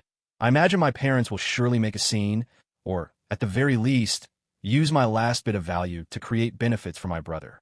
I will not let you succeed." Starting with her family relationships, Xia Yunqian narrated her ridiculous and tragic life. From birth to death, from being madly in love to a sudden awakening, from the persistence of her past life to the obsession of this one, from reckless courage to helpless survival, from being madly in love to a sudden awakening, from the persistence of her past life to the obsession of this one, from reckless courage to helpless survival. Even though she jumped from one topic to another, she made herself perfectly clear. The final summary could be boiled down to 4 words: self-righteous and conceited. She had assumed her family loved her, that the lover she had chosen with such certainty would also choose her steadfastly, and that the person who had pursued her for so many years was a bad person. She had also assumed that her 2 tumultuous lies had shaken the world of capital. In the end, she discovered that she had been kept in the dark all along, living in a false reality. Xia Yunqian's speech had no script. She spoke whatever came to mind, with no particular order and somewhat confusing logic. At the end, when it seemed she had said all there was to say, she gave a bitter laugh, her voice hollow. "Let's just leave it at that. I deserved it. If I could do it all over again." Her words trailed off, and she stopped, then laughed at herself again, her shoulders trembling and tears streaming down her face. After laughing, she shook her head. "Forget it. It's better not to do it all over again." I can't seem to live life right. The screen went black, without a single goodbye. The video had already caused a massive stir on the internet. Many mainstream media outlets had reposted it, and countless netizens had left comments. Oh my god, this is so suffocating to listen to. She was driven to death by her own family and the man she loved so much. I really suddenly feel so bad for the little young master. He was the only good person in the whole thing, but he was suspected by the person involved and attacked by the entire internet. She was also too stupid herself, and she lived 2 lives? She really didn't learn a thing. To the person above, you really believe in 2 lives? Xia Yunqian's condition is either schizophrenia or dissociative identity disorder. She was pushed to the point of mental illness. The Xia family are really not human. Their daughter was just a bargaining chip for benefits in their eyes. They drove their own daughter to death, and then still tried to leech off of young Master Hua. I suddenly feel that young Master Hua is so strong. If it were me, I probably would have jumped off a building too. It's too suffocating. The Xia family should all be executed. They drove their own daughter to become mentally ill and then made her marry a 3-time divorced old CEO. They wouldn't let her go even after driving her to her death. It's true that hateful people often have pitiful stories. Hua Che kept his phone in his hands, reading several related reports and the comments below them one after another. For some reason, his heart suddenly felt clear and open, but his eyes were red and swollen. The hand holding the phone trembled slightly. Cheng Yuxiu, sitting to his right, saw this and handed him a tissue. If you need to cry, just cry. We won't tell anyone. On the other side, Lu Jing also patted his shoulder. You need to let your emotions out. You can't hold them in, you know. Duan Xiao chimed in. It's okay, it's okay. I cried when I was drunk last night, too. It's no big deal. Hua Che had intended to hold it in, but with his bros talking to him one after another, he completely lost his composure. He slumped onto the table, letting the tears welling in his eyes stream out. The sound he made was like crying, yet also like laughing. He wasn't sad, he was happy. The tangled mess in his heart that he could never unravel seemed to find its thread at that moment, easily straightening out. Even the places that were tied in dead knots came undone smoothly. So this was what it felt like to be vindicated. He wasn't some wicked villain. He never had been. Cheng Yuxiu placed one hand on Hua Che's shoulder and picked up his phone with the other, tapping on it a few times. After a while, Hua Che finally calmed down. He raised his head and messily wiped his eyes with a tissue, his voice hoarse as he warned his friends, "Don't you dare tell anyone about this, or our friendship is over." Cheng Yuxiu nodded. We won't. Duan Xiao, don't worry, I didn't even record you just now." Lu Jing raised his hand in a vow. "I promise not to tell." The food on the table had gone cold. Lu Jing was about to have them bring a new set of dishes. "It's fine, let's just eat this. Wasting food is shameful," Hua Che said, picking up his chopsticks and starting to eat. Just then, a knock came to the door. Cheng Yuxiu got up to open it, spoke a few words with the person outside, and then brought in a cake. He placed the cake on the table and opened it. "What's this for?" Duan Xiao asked. "To congratulate the little young master on his years of effort being vindicated and his reputation restored," Cheng Yuxiu said as he placed a candle on top and held out his hand to Duan Xiao. "Lighter." Taking the lighter, he said as he lit the candle. "This was a last-minute thing, so the cake isn't custom-made. Just make do and don't mind it. Our young master Cheng is always the most thoughtful. You're so good at this. The girl you like in the future will definitely not be able to escape your grasp," Duan Xiao couldn't help but exclaim. Among the scions of the great families, Cheng Yuxiu was definitely one of the best. Although he was cunning and calculating, he was absolutely sincere with his friends, and his thoughtfulness was almost fatherly, but not the annoying kind of fatherly. Being friends with Cheng Yuxiu was very comfortable. He handled everything with grace and consideration. Hua Che was moved again, his eyes red. He pretended to be annoyed and complained. "You guys are deliberately trying to see me make a fool of myself. I hate you all." Lu Jing squeezed his shoulder and said with a smile, Yes, all the haters are dead. The ones left are the ones who don't hate you." The 4 of them gathered around the cake. Cheng Yuxiu said, "Here's to a future full of wonderful things for the little young master. A smooth journey, a happy marriage, and a soaring career." Lu Jing and Duan Xiao repeated the sentiment, and Hua Che blew out the candle in cooperation. He was truly happy. He even felt as if he didn't need to see a psychologist anymore, as if he had already healed himself. Shenghong Hotel, a private booth by the window. Meng Shichu put down her chopsticks and looked up at the man across from her. "CEO Yin, thank you for your hospitality. We can have our teams handle the project details from here." There's no need for CEO Yin to trouble himself with every little thing. After all, CEO Yin is a busy man. CEO Meng, what are you saying? I'm very lucky to be able to cooperate with you. Yin Su also gently put down his chopsticks, wiped his mouth with a napkin, and then looked at Meng Shichu with a smile. Besides, I still owe CEO Meng a meal. It's my honor to be able to treat you to a meal. He had originally arranged a dinner, but Meng Shichu had canceled at the last minute due to a matter concerning her husband at home. Meng Shichu's gaze met his, her eyes as calm as an ancient well. She smiled faintly. CEO Yin overpraises me. There's no such thing as so much honor. It's all just for profit and reputation, a mutual benefit. There's no one bestowing honor upon another. It's just that the opportunity and the project were right. Yin Su wasn't stupid. He naturally understood the meaning behind Meng Shichu's words, but he didn't address it. Instead, he said with a smile, honestly, I really admire CEO Meng's speech, mannerisms, and way of handling things. It's very special and worth learning from. Meng Shichu smiled and stood up. Since CEO Yin has put down his chopsticks, and we're both quite busy, let's call it a day. As she spoke, she had already left her seat, leaving no room for objection. Yin Su had wanted to chat a little longer, but Meng Shichu gave him no opportunity, so he could only stand up as well. As they were leaving, Yin Su suddenly asked, CEO Meng, if you need any help with your husband's matter, I'm willing to be of service.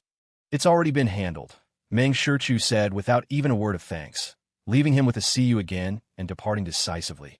Watching Meng Shichu leave, Yin Su reached up and stroked his chin. His assistant, who had just paid the bill, came over. He asked with a smile, Special Assistant Zhao, in terms of ability, do you think I can compare to Hua Che? Special Assistant Zhao was silent for a second before saying, Boss, you are the head of the Yin family. Hua Che is just a little young master. A vassal king with no real power can't compare to an emperor in power. True, Yin Su is satisfied. He was the head of the Yin family. Hua Che would never have a chance at the helm of the Hua family in this lifetime. There was no comparison. He was confident he could pry open that wall. Meng Shichu got into the car, her expression not very good. Jiang Wan, sitting in the passenger seat, could sense that the young miss was unhappy. He asked, Young miss, was CEO Yin disrespectful to you? Meng Shichu was looking down at her phone. Hearing Jiang Wan's question, she said directly, Investigate this person. This man had just returned to Kyoto to take over the Yin family not long ago. Most of his history was abroad. If she really wanted to know, it wouldn't be hard to find out. Understood. Jiang Wan immediately picked up his tablet, opened it, and sent out the order. At the same time, he said to Meng Shichu, Young miss, a video has appeared online. It was scheduled by Xia Yinqian before she died. I've forwarded it to your WeChat. I'm looking at it. Meng Shichu wasn't watching the video itself. Media reports had already summarized the main points. She did, however, focus on reading some of the comments. As she read, her expression gradually relaxed, and the corners of her mouth slowly turned up. The earlier unpleasantness was forgotten. She opened Hua Che's WeChat and sent a message. Did you see the news? She felt that Hua Che had probably seen it before she did. Because of his psychological issues, Hua Che was extremely sensitive, insecure, and prone to bouts of self-doubt. It was all because his past efforts had been misunderstood, twisted, and met with vicious attacks. Now that Xia Yinqian had left this parting shot before her suicide, narrating the deception she had suffered and dragging the Xia family down with her, it also served to clear Hua Che's name. She thought that Hua Che would probably be very happy. The chat box showed that he was typing, but no message came through. The curve of Meng Shichu's lips deepened. She said to Jiang Wu, who was driving, stop outside the flower shop. We'll change course and go to 4 Continents Technology later. Hearing her words, Jiang Wen in the passenger seat immediately operated the navigation to switch routes. The car stopped outside a flower shop. Meng Shichu noticed that Hua Che's reply was still being typed. Was he going to send a 10,000-word essay? She couldn't help but smile as she got out of the car and headed into the flower shop, with Jiang Wen close behind. Meng Shichu browsed the flower shop, but didn't see what she wanted. The owner asked her what she was looking for. Sunflowers. Hearing this, the owner said apologetically, I'm sorry, I'm out of those today. Would you like to look at something else? I'll look around some more. Meng Shichu left directly. She went to another flower shop, which happened to have sunflowers. A handsome young man was arranging a bouquet, while his wife prepared filler greens and other tools for him nearby. The three of them chatted idly.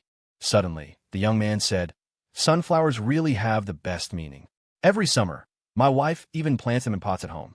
They grow so tall and big, and they're especially beautiful when they bloom. After they finish blooming, you can even harvest the sunflower seeds. Meng Shichu asked with a smile, "What are the meanings of sunflowers?" Nowadays, various flowers had more than one meaning, many of them, and she had never looked them up. She only knew that one of the meanings of sunflowers was to live facing the sun. It was also her biological father's favorite flower. Not long ago, for Pei Guangyan's 7th-week memorial, she hadn't brought chrysanthemums but had bought sunflowers instead. Any gift should be given from the heart to be considered sincere, even if the recipient had already passed away.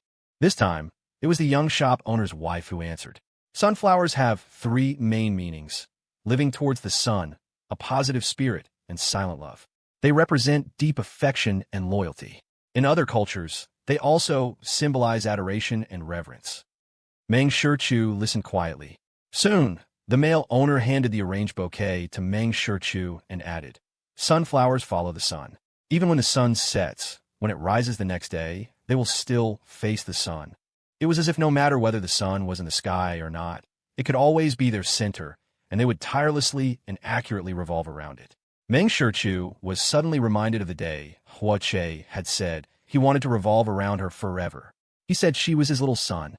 The expression in Meng Shichu's eyes gradually softened, but she knew clearly that she possessed no such ability. It was Hua Che himself who was positive and optimistic. A person like that was naturally illuminated by light. After paying and saying goodbye to the flower shop couple, Meng Shichu returned to the car. She finally saw Hua Che's reply. "Yeah, I saw it." After typing for so long, he had only sent these 3 words? Only 5 characters, including the punctuation. Meng Shichu, I used to think that a delayed truth didn't mean much. This time is an exception. Hua Che, I also thought I had let it go, that I didn't care. But it turns out I'm really happy today. Those past events were knots in his heart, and they had become his trials. Now that the knots were untied, would overcoming the trials be difficult? The answer was no. Meng Shichu chatted with Hua Che on WeChat and then had Jiangwu stop the car outside a high-end shopping mall. After picking something out inside, she headed straight for 4 Continents Technology. She had calculated everything, but she hadn't counted on Hua Che not being at the company.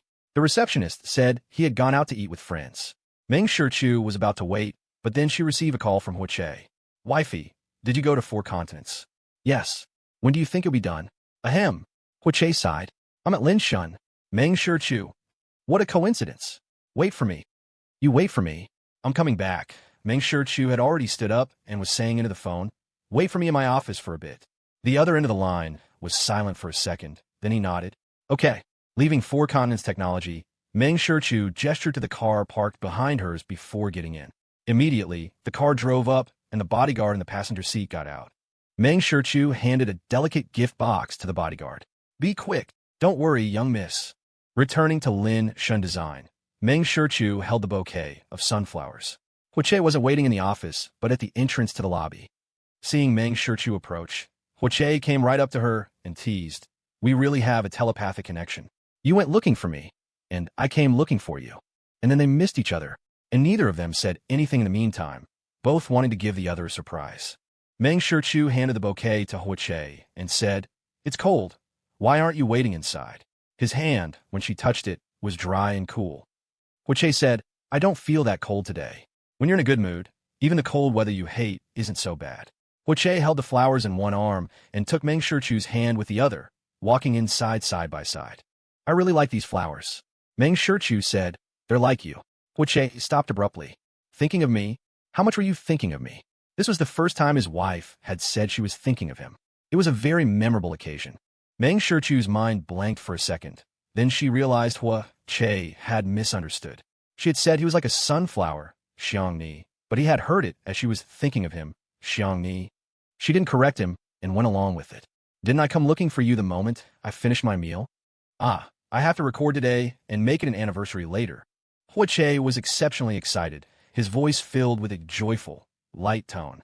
He then started mentally planning how to celebrate and what gift to give his wife. He had said before that if Meng Shichu fell for him, he would celebrate. And when he had fallen for Meng Shichu, she had bought him a gift to celebrate. Hua Che plotted in his mind, the smile in his eyes growing more intense. Back in the 7th-floor office, Meng Shichu saw a cake on the table. It was a small, 2-tiered cake with a fresh red rose lying on top, making it look exceptionally delicate and beautiful. Hua Che said, I'm happy today. I want to celebrate with you again. Before Meng Shichu could answer, someone knocked on the door. CEO Meng, a courier in the lobby has a delivery for you. They say you need to sign for it personally. Meng Shichu looked at Huiche. I'm going to wash my hands. Hubby, would you mind getting that for me? That hubby sent Huiche into a daze. He nodded repeatedly. My pleasure. He joyfully left the room and went downstairs to get the package. Huiche rushed downstairs excitedly and saw the courier in a black windbreaker. Hello. I'm here for a delivery. What's the name? Meng Shichu. The courier glanced at Huiche and said, Isn't Meng Shichu a woman? I'm her husband. Huiche held out his hand. Give me the slip, I'll sign. The courier looked troubled. This package can only be signed for by the recipient herself. Huiche pulled out his wallet from his pocket and took out his ID. If the recipient is unavailable, they can designate someone to sign. The delivery service cannot make things difficult. Just verify the identity. The courier's mouth fell open. He checked Huiche's ID, then handed the slip to him. Please sign here. Huiche signed his name, put away his ID, took the huge box the man handed him, and turned to go upstairs. Back in the office, Huiche put down the box and said to Meng Shichu, That courier almost didn't give it to me. Then how did you get it? Meng Shichu was sitting at her desk, organizing some documents. Rongqin is involved in logistics. I managed it for a while, so of course I know the ropes, Huiche said, patting the box. What is this? Such a big box, but it's not heavy, and it's a special city-exclusive delivery. Huiche was quite curious. The box was large but light. I don't know either. Why don't you open it and see for me? Meng Shichu said, already engrossed in her documents, seemingly unconcerned about what was inside the box. Alrighty. Huiche found a pair of scissors and opened the box. Inside was a very delicate black gift box, tied with a beautiful ribbon. But Huiche's attention was drawn to a pink card on top. He reached out and picked up the card. On it were 2 lines of handwritten text, each character meticulously formed. You are like the brilliant sun. What is there to fear from the winter frostate characters? Not even a punctuation mark. The alarm bells in Huiche's mind went off instantly. This, a pink card, this unfamiliar handwriting. Although there were no ambiguous words, it still couldn't hide the sender's intense admiration and praise for the recipient. He looked over at Meng Shichu and said in astonishment, Wifey, someone's trying to steal you from me. Oh, are they? Meng Shichu stood up and walked over, tapping on her phone as she did. Ding dong. Huiche's phone chimed, but he was too caught up in the shock and anger of someone trying to steal his wife to pay it any mind. He gritted his teeth. Which bastard has gone mad, daring to compete with me for my wife? Your phone is ringing, Meng Shichu reminded him. Huiche had already bent down to examine the shipping label on the box. I'm going to find out which bastard is trying to make my life difficult. Check your phone. Meng Shichu reminded him again. Wifey, look, seeing Meng Shichu's insistence, and since the shipping label didn't have any useful information, Huiche straightened up and took out his phone. In his WeChat, the latest message was from Meng Shichu.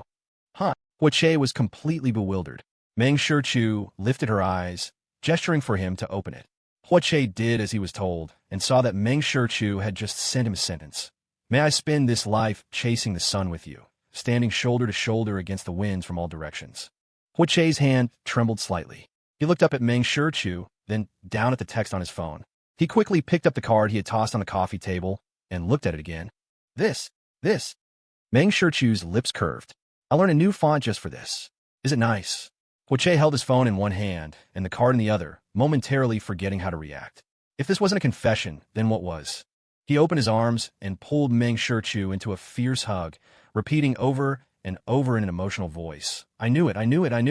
Meng Shichu also wrapped her arms around Huiche's waist and asked curiously, You knew what? He held her tighter. You've put so much thought into me. You must like me. I knew it. You must like me. Yes, I like you. Meng Shichu nodded, not denying it. She might not be moved by a temporary kindness, but no one could resist the long-term saturation of a gentle breeze and fine rain. She was willing to face the many twists and turns of the future with him, and even more willing to enjoy the countless joys of the future with him. Faced with Meng Shichu's undisguised admission, Huiche was once again at a loss for words. He could only cup her face and lean down to capture her lips. In the deep, lingering kiss, Huiche's temperature visibly rose. His cheeks and neck turned a deep red, as hot as if flames were burning on his skin. When they parted, his eyes were a vast ocean of tenderness. He pressed his forehead against Meng Shichu's, their noses touching. His voice was hoarse as he said, Meng Shichu, I love you. I love you very, very much. Almost immediately, he continued, Meng Shichu, for the rest of our lives, you are my everything. Heaven had truly blessed him, bestowing upon him such a world-shaking gift on this day. I picked out a few small things for you, Meng Shichu said, reminding Huoche. Huoche's face was brimming with satisfaction, his eyes filled with light. As he took out the gift box, he said, I really didn't expect you to prepare such a little surprise for me. It's so unexpected. Plus, she had deliberately used a different font, maximizing the surprise. He felt like he was floating on a cloud right now. It was just a sudden idea, Meng Shichu said. Huoche couldn't help but say, every time you make a casual move, you hook me like a fish. She wasn't deliberately trying to flirt with him, but he felt like he was being teased to the point of his blood boiling. Meng Shichu, I just didn't expect your first reaction would be to think someone was trying to steal me. If he had just opened the gift box right away, he wouldn't have thought it was a confession from someone else to her. Huoche had already opened the gift box and saw the items inside. There were 3 things in total: a tie, a scarf, and a belt. Very ordinary items, but they were arranged in the box in a heart-shaped pattern, looking as if even the way they were coiled was done with meticulous care. Huoche held the gift box and said to Meng Shichu, I know, you want to tie me down for the rest of my life. Meng Shichu reached out and hooked Huoche's collar. Yes, tie you down from top to bottom. The corners of Huoche's mouth were about to reach the heavens. Tie me. I'll let you tie me. If you tell me to go east, I will never go west. Such a healthy marriage, something so many people could only dream of. He had actually found it. From now on, he would strive to be a henpecked husband who unconditionally obeyed his wife. Even if his wife said the earth was a triangle, he would nod with serious conviction and agree. Meng Shichu smiled, took her hand out of her pocket, balled it into a fist, and held it out to Huoche. Huoche was startled. Wifey, are you going to hit me? Hold out your hand. Huoche, thinking the fist was about to land on him, held out one hand and placed it under Meng Shichu's fist. Her hand suddenly relaxed, and a small bottle fell into his palm. Looking closely, he saw it was a bottle of eye drops. This is, Meng Shichu said, you probably didn't get enough rest. Your eyes are red and swollen. These eye drops work quite well. In that instant, not a single trace of the old scars in Huoche's heart remained. They were all blooming with brilliant, fragrant flowers, swaying in the wind, their scent filling the air. Whose wife was this so gentle, strong, and understanding? His. Huoche arranged the gift box and card nicely and took a picture. Of course, he had to show it off on his social media. The caption was the confession Meng Shichu had sent him on WeChat, but he added the words she said in front of it. It quickly garnered countless likes and congratulations. Huoche was completely satisfied. He asked Meng Shichu, am I being very childish? Meng Shichu, it's being cheerful and lively. It's a sign of sincere heart, and it shows you know how to enjoy life and romance. Compared to her own monotonous style, Huoche seemed much more vibrant. Her life needed such a passionate and colorful person to influence it. My wife's words are so pleasant to hear. Huoche was instantly filled with a sense of accomplishment. He and Meng Shichu cut the cake together. Although they weren't hungry, they both ate a little symbolically. It was time for him to go back to work, but Huoche didn't want to leave. He cupped his cheeks and rubbed them. I wish I didn't have to go to work. Shall I support you then? Meng Shichu asked with a smile. Okay. Huoche nodded eagerly. In the next second, he added, no, I can't let my wife work too hard. I still have to work. Before leaving, Huoche took Meng Shichu's hand and kissed the wedding ring on her left ring finger.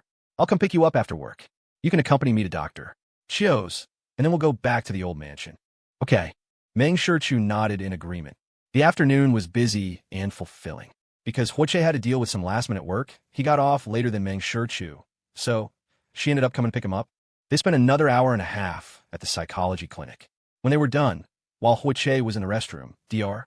Chio said to Meng Shichu, CEO Huo's condition is excellent today. I retested him, and the results are not as severe as yesterday's. This is very strange. Dr. Chio felt that his professional career had encountered an unprecedented challenge. Dr. Chio doesn't keep up with the news, I take it. Meng Shichu asked with a smile. Dr. Chio said, I do pay attention to news related to psychology, including things like criminal psychology.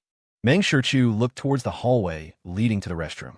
Don't the books say that when a patient's long-held emotional knot is untied, it's a sign of a major recovery? Dr. Chio nodded. If that's the case, then CEO Huo's problem shouldn't be too difficult to resolve. We'll still have to trouble you in the future, Dr. Chiu. Not at all, CEO Ming. Dr. Chiu was a little embarrassed, mainly because this young miss paid him very generously. So generously that he felt he didn't deserve it. Hui came out and naturally reached for her hand. Meng Chu, almost out of habit, placed her hand in his. His palm was warm and slightly damp. Meng Chu said to him, Dr. Chiu says your condition isn't serious and you'll be better soon. Thank you, Dr. Chiu. I'll take my medicine on time. As the two left, Dr. Chiu saw them to the door. Watching their departing figures, he couldn't help but keep replaying the things Hui had said in his mind. Was it really delusions from schizophrenia? Or did past lives and rebirth really exist in this world? This seemed to be more than just a challenge to his professional career. Hui hadn't been back to the main mansion for a while. This time, he felt that even the air smelled fragrant. Many of the potted plants in the front yard had been replaced with cold-resistant flowers, blooming in a riot of colors that was a feast for the eyes. The main hall also seemed to have been rearranged. It had been intentionally redecorated to exude warmth, with bright colors and no trace of gloom. Hui's mother, Lu Hui, was full of vibrant energy, enthusiastically pulling Hui and Meng Chu over to chat about some recent interesting events. She didn't mention anything unpleasant. She didn't ask a single word about Hui's illness. Even his usually stern and proper father, Hua Mingjian, had become much gentler, his face full of paternal love. Even when asking about company matters, his voice was soft and gentle. He even said, if you want to rest, you can put aside your work at the company. Your big brother and second brother know how to handle it. Hearing this, Hui chimed in, that's right. If you don't want to work, just take a break for a while. He and I will take care of your matters. That's not necessary. Work brings me joy. I like working. I need to earn money to support my wife. Hui said with conviction, even though he knew full well that Meng Chu didn't need his paltry sum. Everyone looked over at Meng Chu. Meng Chu said, a fulfilling life leaves no time for idle thoughts. That makes sense. Hui's father nodded, then lovingly asked Hui, so are you bored? Do you want your brother to give you some more responsibilities? The underlying meaning was, should we increase your workload? Hui. So this was what a father's love is like a mountain mint. The family had a harmonious dinner. Afterward, Hui called Hui away. In the study, Hui asked, Big brother, what's up? Hui said, half an hour ago, Su Zizhou jumped from the roof of the hospital. Hui was shocked. He thought it was Hui who had made a move, and Su Zizhou had jumped under pressure. But he saw Hui shake his head. I haven't made a move yet on my end. Oh, Hui dragged out the sound, patting Hui's shoulder just as Hui used to pat his. Bro, let's not get our hands dirty with that kind of filth. Otherwise, they'll just come after us for money again. Hui took out his phone to look for the news, and sure enough, he found it. Strangely, the incident hadn't caused a huge stir, perhaps because it had just happened, and the Su family was also trying to keep it low-key. After all, Xia Yunqian's will-like video hadn't spared those who had mistreated her. Although she hadn't named Su Zizhou directly, she had friends and a few close confidants. It was only a matter of time before Su Zizhou was exposed. Hui thought his past life. Su Zizhou's company had suffered several project failures due to mismanagement, leading to lawsuits so severe that even selling off the entire Su corporation wouldn't be enough to cover the damages. Su Zizhou had begged him, hoping he would help for Xia Yunqian's sake, even promising to cut off all contact with her and vowing never to see her again. He had refused. At that time, Xia Yunqian had had a huge fight with him over a small matter and had been hiding on a film set for 2 months without showing her face. But he had found out that she had secretly met Su Zizhou over a dozen times. He was mad with jealousy, so of course he wouldn't agree to help Su Zizhou. Later, weighed down by lawsuits and pressure from partners, Su Zizhou, knowing he couldn't turn the tide, leaped from the roof of his own company building and died on the spot. In his past life, Su Zizhou's jump had driven Xia Yunqian mad. She was convinced that he had been pulling strings behind the scenes, that he had pressured the Su corporation and driven Su Zizhou to his death. No matter how he explained or proved his innocence, it was all meaningless. In the end, Xia Yunqian had sought mutual destruction with him. It was just that in his past life, Su Zizhou hadn't resorted to such extremes so early. Thinking back now, if it weren't for his support, the Su corporation probably wouldn't have lasted that long. A person who, despite studying business management in school, had spent all his time playing professional video games. How much business management ability could he really have? Seeing him lost in thought, Hui said, Su Zizhou isn't dead yet, but he probably won't wake up. Jumping from such a high building, It was a miracle he didn't die. Huiche shrugged his shoulders and said lightly, "He's an irrelevant person. Let's not pay too much attention to him." Perhaps it was Su Zizhou's fate to leap from a tall building. Whether it was running the Su Corporation into the ground in his past life or being condemned by thousands for his betrayal of love in this one. Huiche did 2 chest expansion exercises. As for me, I'll just live my own life well from now on. Insignificant people and things will just be seasoning in my life. He suddenly smiled and added confidently, "Whether it's good or bad, I'll take it all." Because he would no longer be fighting alone.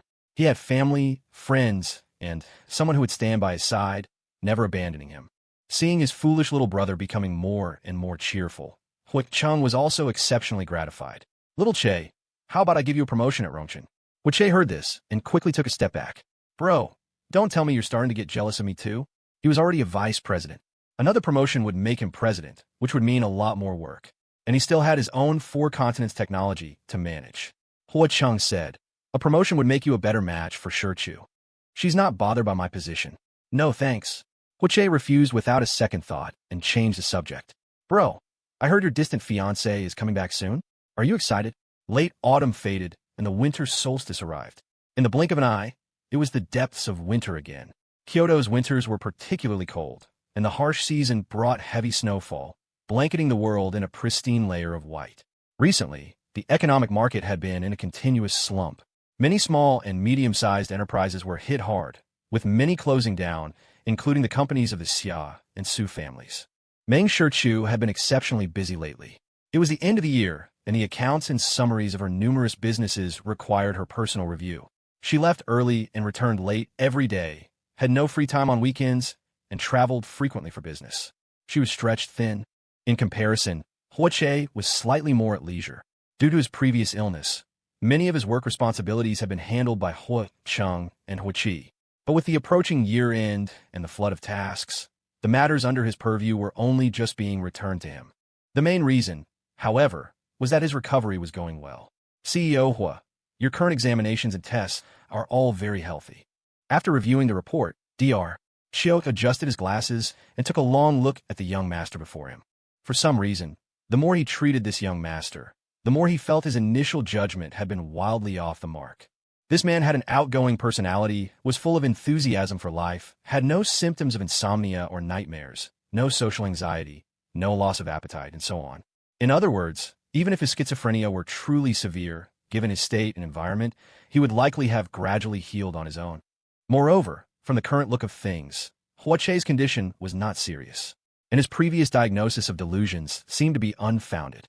The only remaining issue was the command and conversational voice, which, although a part of the schizophrenia spectrum, was not particularly severe. As Meng Shichu had initially said, if it were truly serious, he certainly wouldn't have been so easily brought back to his senses during an episode. Dr. Xiao sighed inwardly. People really do have to live and learn. In the field of psychology, he felt unworthy of being called a great expert. Huiche noticed Dr. Xiao's complicated gaze and grew puzzled, his heart instantly leaping into his throat. "Dr. Xiao, is there something you can't tell me?" "No. Is my condition not improving?" Huiche asked worriedly. When Meng Shichu wasn't so busy, Dr. Xiao always had a few words with her. Could there be some serious situation that he didn't know about, that only Meng Shichu was aware of? Dr. Xiao shook his head repeatedly. "Not all, CEO Hua. Please don't overthink it. Psychological illnesses are often caused by overthinking and being unable to resolve things. It's okay, Dr. Xiao. If there's a problem, just tell me. I'll cooperate with anything." Huiche knew all too well the roundabout ways of these doctors. They wouldn't tell the patient about a serious condition, but would quietly inform the family. Plus, Dr. Xiao had been hired by Meng Shichu. His wife, being considerate of his fragile heart, would surely not let him know about any severe conditions. With this thought, a cloud of worry settled over Huiche's eyes. "Dr. Xiao, just tell me." "No, little young master, you've really misunderstood. Your current results are all healthy," Dr. Xiao said, handing the report to Huiche for him to see for himself. The nearly 10-page report included many examinations and tests. After carefully reading through each one, Huiche let out a slight sigh of relief. "You scared me to death, Dr. Xiao. With that look you gave me just now, I thought I had relapsed." "Not at all. I was just reflecting on my initial misdiagnosis of your condition," Dr. Xiao said, not hiding his thoughts. He immediately added, but that was a misdiagnosis from the first day's test. I told CEO Meng on the second day that the results were not as severe as the first days. CEO Hua, you can rest assured. That's good, that's good. Che was completely relieved. Dr. Chill, please continue to follow up with me. Don't worry, that's my job. Che stood up, put on his coat, wrapped his scarf, and said goodbye to Dr. Chill. Dr. Chill saw him at the door and then called out to him again. CEO, everything from the past is cleared up and the storm is past. It's all in the past. The present and the future are more worth looking forward to. Don't take insignificant people and things to heart. That's the way to be physically and mentally healthy, and it's easier to live a long life. Don't worry, Dr. Chill. I'll remember that. Che nodded repeatedly, his face full of joy. Watching Che tuck his hands in his pockets and shrink his neck as soon as he stepped outside, disappearing under the black umbrella of a bodyguard and into a car, a kind look appeared in Dr. Chio's eyes. He had treated many patients, but this little young master was definitely the most special one, without exception. Once in the car, Che sent a WeChat message to Meng Shichu, telling her about how he had just scared himself. Meng Shichu had been out of Kyoto for the past 2 days, and Che felt life was a bit lonely, so he had gone back to the old mansion to stay. Thinking that Meng Shichu was busy and wouldn't reply immediately, he was about to put his phone away when a message came in. Meng Shichu asked him, "Are you afraid I told Dr. Chill to hide things from you?" Che, isn't that standard procedure for doctors? Meng Shichu, whether it's good news or bad, I will never hide it from you. Che sent a dynamic kissing emoji and then typed, "I knew my wife doted on me. Meng Shichu, I'm coming back to Kyoto tomorrow." Che, okay, I'll pick you up from the airport. Meng Shichu, not afraid of the cold anymore? With such heavy snow and sub-zero temperatures, it was the kind of weather Che hated to face. Even when Duan Xiao asked him to hang out, he didn't want to move. His excuse was that the weather was getting handsy with him and the wind was cutting his face. Che had already become accustomed to and immune to Meng Shichu's use of the yellow smiley face emoji. To pick up my wife, I'd go out even if it were raining knives. A little cold is nothing to be afraid of. Meng Shichu, all right. Che held his phone, typed a few words, and then deleted them. The year was almost over, and his birthday was coming up. He wanted to remind Meng Shichu, but then he thought about how hard his wife was working and felt bad about burdening her with this. So he didn't say anything. As long as his wife was by his side on his birthday, he would be happy. Even if Meng Shichu didn't prepare anything for him, he wouldn't be unhappy. Or he could prepare a surprise for his wife instead. With that thought, Che immediately sent a message in their group chat. "Brothers, come hang out with me for my birthday this year. Duan Xiao. One party or two." In previous years, Che's birthday had always been celebrated in 2 parts, a meal with his family, and then another celebration with him out somewhere. Che, family banquet. Cheng Yuxiu, you'll have to send out invitations for that. Lu Jing, yeah, when are the invitations coming? I've already prepared my gift. Che, don't worry, I'll deliver them to you personally. Back at the old mansion, Che told his family about his idea. Cheng immediately agreed with both hands. Sure, we should have a good celebration. We'll throw a big party. It'll be nice and lively. Che's mother, Lu Hui, also thought it was necessary to have a party. She said to Cheng, "Didn't Wan come back a few days ago? She can come and join the fun then. It's about time to settle your marriage." The corner of Cheng's mouth twitched. Just as he was about to speak, the butler came in. "First young master, Miss Yu is here. She says she has something to discuss with you." As Che showered and changed into his pajamas, he suddenly had a flash of inspiration. He found a set of plush pajamas, slipped them on, and tied the belt loosely. He picked up his phone, opened the camera, and switched it to the front-facing lens. Looking at his reflection, Che tugged at the collar. With that tug, the loosely tied belt almost came undone, and the V-neck plunged below his navel, revealing the elastic waistband of his black shorts. Very satisfied, Che took a picture and sent it to Meng Shichu on WeChat. The robe was clearly thick, yet it wasn't serving its intended purpose, its seductive meaning filling the entire frame. This was the first time he had taken such a provocative photo. Che's ears turned red, feeling a bit hot. Meng Shichu replied with a message. Che pursed his lips, "Seducing you." Then, the status at the top of the chat continuously showed typing, but no message came through. Che felt a little wicked, messing around like this while his wife wasn't by his side. He was being too much. But why did he feel a tiny bit of secret delight? Ding dong. Che quickly checked his phone, and the smile froze on his face, the corner of his eye twitching. Meng Shichu had also sent a photo. Her hair was wrapped in a towel, and she was dressed in a black silk nightgown. Her unadorned neck was fair and slender, her collarbones prominent, and below that, a deep V was mostly obscured. A bead of water rolled down her skin, sliding into her nightgown. Huiche only needed one look before he couldn't help but swallow, his Adam's apple bobbing up and down. His ear tips were no longer just hot, but burning hot, and his face was completely flushed. He was even redder than before. Meng Shichu sent a text. I don't look for free. It's only polite to return the favor. Huiche felt every muscle in his body tense, his body burning as if on fire. He quickly typed, Wifey, where are you right now? I'm coming to find you. Meng Shichu, the Southern Hemisphere. Huiche, great, that cooled me down. By the time he could get there, Meng Shichu would probably already be back. After chatting with Meng Shichu for a while, Huiche proactively ended the conversation. After all, his wife had too much work and was too tired. Huiche properly put on his robe, checked himself in the mirror, and then went downstairs. Hua Mingjian and Lu Hui were brewing tea and chatting, discussing the arrangements for Huiche's birthday banquet. Mom, Dad, not asleep yet? Huiche walked straight over.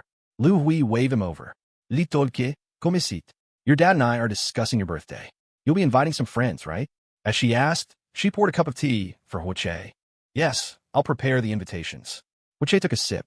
It was sweet and sour, quite appetizing. Since when did Dad start drinking fruit tea? Hua Mingjian raised an eyebrow. Can I drink it? Why are you using such a harsh tone? Lu Hui was very dissatisfied with Hua Mingjian's attitude toward Huiche and reprimanded him. Hua Mingjian nodded. Fine, my mistake. He turned back to Huiche and said, This tea, your mother recommended it. I've been drinking it for a long time. It tastes great, aids digestion and sleep. You should drink more, so you won't be unable to sleep all alone. Okay. Lu Hui nudged Hua Mingjian's arm. Just shut up. She knew her son was sleeping alone because his wife wasn't in Kyoto and had come back home to stay. And here was the father, rubbing salt in the wound. Truly, a father's love is like a landslide. Fine, I'll shut up. Hua Mingjian resignedly drank his tea. Huiche twitched his lips and said miserably, In these past few months, it seems like Mom and Dad's relationship has gotten better and better. Were you influenced by my happy marriage? Bullshit. Hua Mingjian couldn't help but retort. Don't you have any idea how many decades your mother and I have been married? Seeing the look from Lu Hui, Hua Mingjian slowly sipped his tea. Huiche smiled. Yes, married for decades, and only this year learned to take care of Mom's delicate flowers. A few days ago, you even watered my mom's purple bamboo to death. Hua Mingjian, don't think I won't smack you just because you're about to turn 26. Huiche hugged Lu Hui's arm. Mom, look at Dad. He's never hit me before, and now he wants to hit me. Hua Mingjian, you say one more word to our son and see what happens. Lu Hui protected her youngest son, thinking to herself, this little guy is still sick. How can his father speak so thoughtlessly? Hua Mingjian put down his teacup, stood up, and pointed at Huiche. How many years have you been an adult? Still acting coquettish with your mom. Aren't you ashamed? Let go of her. Hua Mingjian, that's too harsh. Little Che is still a child. 26 years old, 312 months. When I was his age, I already had Hua Cheng with you. And he's still a child. Hua Mingjian let out a deep breath and said to Lu Hui, Your heart only has your precious son. There's no room for me, your husband. You're biased. After speaking, Hua Mingjian stomped upstairs angrily. Behind him, Huiche whispered to Lu Hui, Dad's jealous. Ignore him. He's being neurotic. Although Lu Hui's words were dismissive, the curve of her lips never flattened. She wasn't sure she had been influenced, but ever since Huiche and Meng Shichu got married, her own marital life seemed to be gradually warming up. Hua Mingjian, who used to be too proud to show his feelings, was slowly revealing his true nature, becoming much more gentle and considerate. Getting jealous of his own son, he was really something. All right, Mom, you should go talk to Dad. I'll wait for my brother. Hearing Huiche say this, Lu Hui said, Your brother already came back and went upstairs. Huh? Huiche was startled and quickly asked, Did my brother say anything when he got back? Lu Hui shook her head. He had a long face and didn't say anything. When I asked, he said it was nothing important. I'm starting to feel like this marriage between Ah Chung and Wan Wan is a bit precarious. Thinking of how Huiche said he was waiting for Hua Chung, Lu Hui immediately asked, Little Che, do you know something? I don't know anything. Huiche shook his head. They went upstairs together. Lu Hui went to find the jealous and sulking Hua Mingjian, while Huiche headed to Hua Cheng's bedroom. No one was in the bedroom. He must be in the study. Unfortunately, the study door was locked from the inside. Hua-che knocked. "Brother, open up. I need to talk to you about something." After half a minute, Hua-chung came and opened the door. Looking at Hua-che in his robe, Hua-chung asked, "What is it?" "Let me in first." Hua-che squeezed into the study, and Hua-chung immediately closed the door. Hua-chung asked, "What is it really?" "Just say it. Don't beat around the bush. I still have some work to do." Hua-che sat in Hua-cheng's chair and asked, "What did sister-in-law say to you?" Hua-chung stared at Hua-che, his eyes narrowing. "Do you know something?" "I don't know anything." Hua-che was perfectly serious, yet he hit the nail on the head. "It couldn't be that she doesn't want you anymore, could it?" Hearing this, Hua-cheng's eyebrows shot up. He walked over and stood in front of Hua-che. "Is there someone else?" The question was direct, and Hua-cheng's expression was no longer as relaxed as before. Hua-che shot his feet. "No way." "Then how did you know she wants to break off the engagement with me?" Hua-chung placed his hands on Hua-che's shoulders and pushed it back down into the chair. "Hua-che, what do you know?" I just... At a time like this, you're still hiding things from your own brother?" Hua-che said, "Brother, over the past few years, there have always been women trying to throw themselves at you.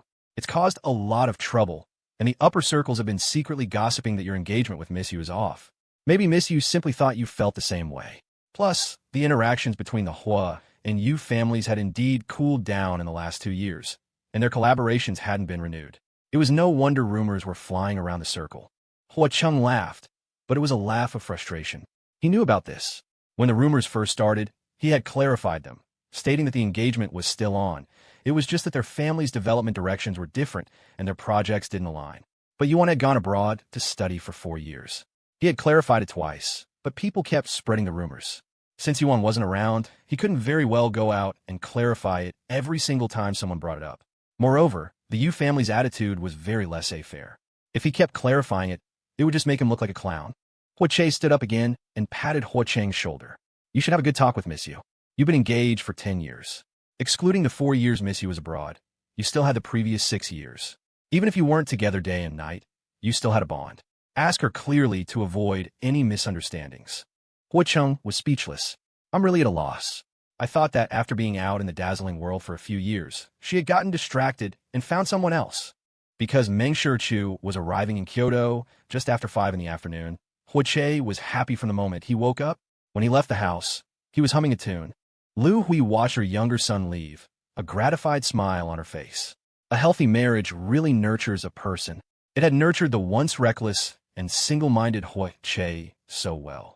The Hua family's ancestral graves were truly in the right place. Hua Mingjian held a pair of scissors, trimming the branches of some plants that couldn't withstand the cold. His voice floated over. "Stop looking, he's already gone. He only called out to Mom before he left. Didn't even see me, his old father. Why are you competing with our son?" Lu Hui retracted her gaze and turned to face her elder son, who was walking out of the living room. "Ah-chung." "Mom, I'm going to work." Hua-chung said his goodbyes directly. Hua Mingjian was displeased. "I'm still standing here. Did you not see me?" Hua-chung looked over and spoke again. "Dad, I'm leaving." Hua Mingjian. Why was he unhappy when his son didn't call out to him, but still unhappy when he did? Why was that? Lu Hui shot him a glare and followed her elder son, stopping him just as he was about to get in the car. "Ah-chung, what did Wan say to you last night?" Lu Hui asked with concern. Perhaps it was a mother's intuition, but Lu Hui had an ominous premonition.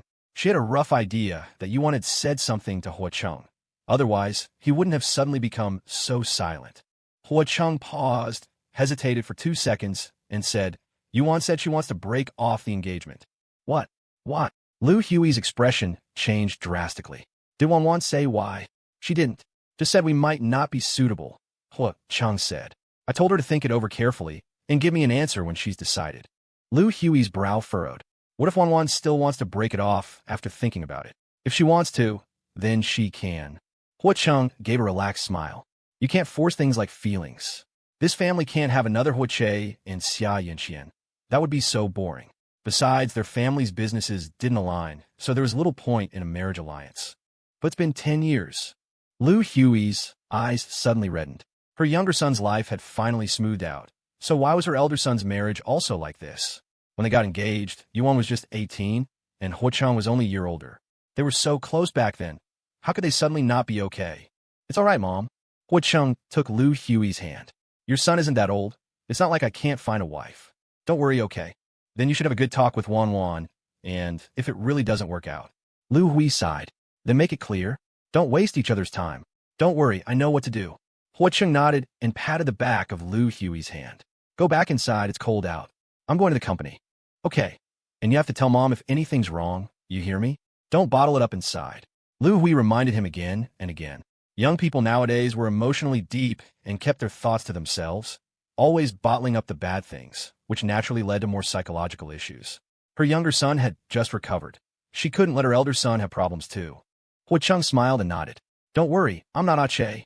I'm not as prone to getting stuck in my own head. That's good. Watching Hua Cheng get in the car and leave, Lu Hui walked back with a heavy heart.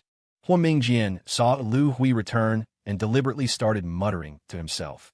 When he saw that she was ignoring him, he brought his scissors over to her. What's wrong? You had the energy to glare at me just now. Why the long face now? Looking closer, he saw that Lu Hui's eyes were red. What's the matter? Hua Mingjian asked worriedly. Did Hua Cheng upset you? Lu Hui looked up and snapped at Hua Mingjian. What kind of father are you? You've really retired and don't care about anything. Not a single bit of concern for your sons. Hua Mingjian. How was it his fault again? Around noon, after lunch, Hua Che hurried back to his office and started writing invitations with a pen. For this birthday banquet, besides inviting his close friends, he also invited some peers from families that were on good terms with the Huas. He wouldn't invite the older generation of elders. At his age, with both parents healthy, it wasn't necessary to have such a grand celebration. He sent the drafted list to Hua Cheng, asking if there was anyone else to invite. Hua Cheng added a few names and asked Hua Che, should we ask Mom and Dad? Hua Che, I'll ask them in a bit. Hua Cheng, does Shirchu know? Does she have any friends she wants to invite? Hua Che, she arrives this afternoon. I'll ask her then. Hua Cheng, okay, the family will arrange the rest. You don't need to worry. Ooh, okay. Hua Che, brother, have you contacted Miss Yu? Hua Cheng, not yet, too much work. Hua Che, work is never-ending. Hua Cheng, are you lecturing me now? Hua Che, hee, I'm an experienced man. Hua Cheng, mind your own business. After ending the chat with Hua Cheng, Hua Che started writing the invitations. Each one was personally written by him, each stroke penned with great care. As he wrote, he suddenly thought about the photo exchange with Meng Shirchu last night and couldn't help but laugh out loud. Realizing his mind had wandered, he quickly pulled his thoughts back and continued to write seriously. But his mind couldn't help but wander. He finally put down his pen, picked up his phone, opened his chat with Meng Shirchu, scrolled to last night's record, and clicked on her picture again, looking at it over and over. The more he looked, the more he felt the air conditioning in the office was turned up a bit too high. At 4:10 p.m., Hua Che stopped his work, left in a hurry with great excitement, and drove to the airport himself. On the way, he passed a flower shop and had a bouquet of purple-edged eustoma wrapped. He didn't have to wait long at the airport before Meng Shirchu appeared in his line of sight. Meng Shirchu also spotted Hua Che at a glance, holding the bouquet and wearing a down jacket. He was wearing the gloves she had bought for him, the scarf she had given him, and even a pair of gray fluffy earmuffs on his ears, with only his face exposed. As soon as he saw her, Hua Che waved excitedly and strode over. Meng Shirchu quickened her pace to meet him. As she got close, Hua Che threw his arms around her and hugged her. He hugged her very tightly, as if he wanted to knead her into his own flesh and blood. The man's open confession was in her ear. Wifey, I missed you so much. Meng Shirchu unreservedly replied. Me too. Hua Che released her and handed her the flowers. These flowers are beautiful. The purple edges are romantic and elegant. They're beautiful. Meng Shirchu accepted them, the tenderness in her eyes seeming to melt the surrounding frost. Because Hua Che often sent her different kinds of flowers, she had specifically looked them up. The eustoma's flower language seemed to be sincere and unchanging love. A beautiful flower with a beautiful meaning. Hua Che had already taken off one of his gloves and took Meng Shirchu's hand as they walked towards the car. His hand, protected by the glove, was very warm. Meng Shirchu said, "You could have just waited for me in the car." She knew all too well how much Hua Che disliked the cold. No way. Seeing you even a second later would make this whole trip a waste. Hua Che said, lifting Meng Shirchu's hand and kissing the back of it. My wifey is a little sun, capable of dispelling the cold for me. A smile flooded Meng Shirchu's eyes. She really liked Hua Che's consistently open expressions, always so sincere and touching, as pure as white snow. With the heat on in the car, Hua Che took off his scarf, earmuffs, and thick down jacket. Meng Shirchu, sitting in the passenger seat, Watch his actions, a smile deepening on her lips. Huiche noticed and replied, "It's no trouble." The car started, and Huiche asked Meng Shichu, "We're going home, right?" Meng Shichu nodded. "No more work at this hour. Homeward bound." Huiche's voice was cheerful and lilting. At a red light, he turned on the music, playing a lively tune, and would even hum along occasionally. Suddenly, he closed his mouth. "Wifey, you must be tired. Take a nap. I'll wake you when we get there." He was about to turn down the volume. "I slept on the plane. I'm not tired. You can continue." Huiche gave an embarrassed laugh and explained, "I'm just so happy I couldn't control myself." "No need to control it," Meng Shichu said. "I'm happy too." Seeing him happy seemed to put her in an even better mood. A sense of coming home welled up in her heart. Just as Huiche was about to tell Meng Shichu about his birthday, she suddenly spoke up. "Your birthday is coming up. Do you have any plans?" "Huh?" Huiche turned his head to look at Meng Shichu in shock. Meng Shichu reminded him, eyes on the road. Huiche straightened his head and said, "I thought you didn't know. I was just about to tell you. Why would you think I didn't know? You've never been sensitive to these things in life." Huiche didn't hide his thoughts at all. Meng Shichu's sharpness was in interpersonal relationships and work, but in her private life, she was rather rough around the edges. Of course, there had been a big change recently, but she was still rather rough with herself. For instance, if her nails got long, she'd sometimes be too lazy to clip them and would just tear them, only remembering to file them later. Sometimes, if she got a hangnail, she'd be too lazy to find clippers and would just pull it off. She was also always in the habit of only blow-drying the roots of her hair after washing it. On more extreme occasions, her roots would be dry while the ends were still dripping. They had been married for over half a year, and Meng Shichu had never once gotten her nails done or had her hair permed. Even when she got styled for banquets or receptions, it was always a one-time thing. Unless absolutely necessary, she never even went out to have her hair washed. Independent and rough. She wasn't delicate with herself at all, just as Pei Guangyin had said back then. In life, Meng Shichu was content with good enough and didn't have high standards. She was like a completely different person compared to when she was at work. Meng Shichu smiled and said, "Even if I'm not sensitive to these things, my assistant would remind me." "Huh, so that's how it is." The next second, she heard Meng Shichu say again, "But I remembered your birthday." "Really?" Huiche was very surprised. Meng Shichu explained, "Of course. Wifey truly loves me." Meng Shichu smiled without speaking. She knew very well that any rational, clear-headed woman with good values would find it hard not to fall in love with Huiche after living with him for a long time. And she was just one person among the ordinary masses. A marriage that began with interests and ended with love was an unexpected gain from this union. It also seemed to be the biggest gain. And what was even more unexpected was that Huiche actually drove to the Xiangshan Plum Garden Villa.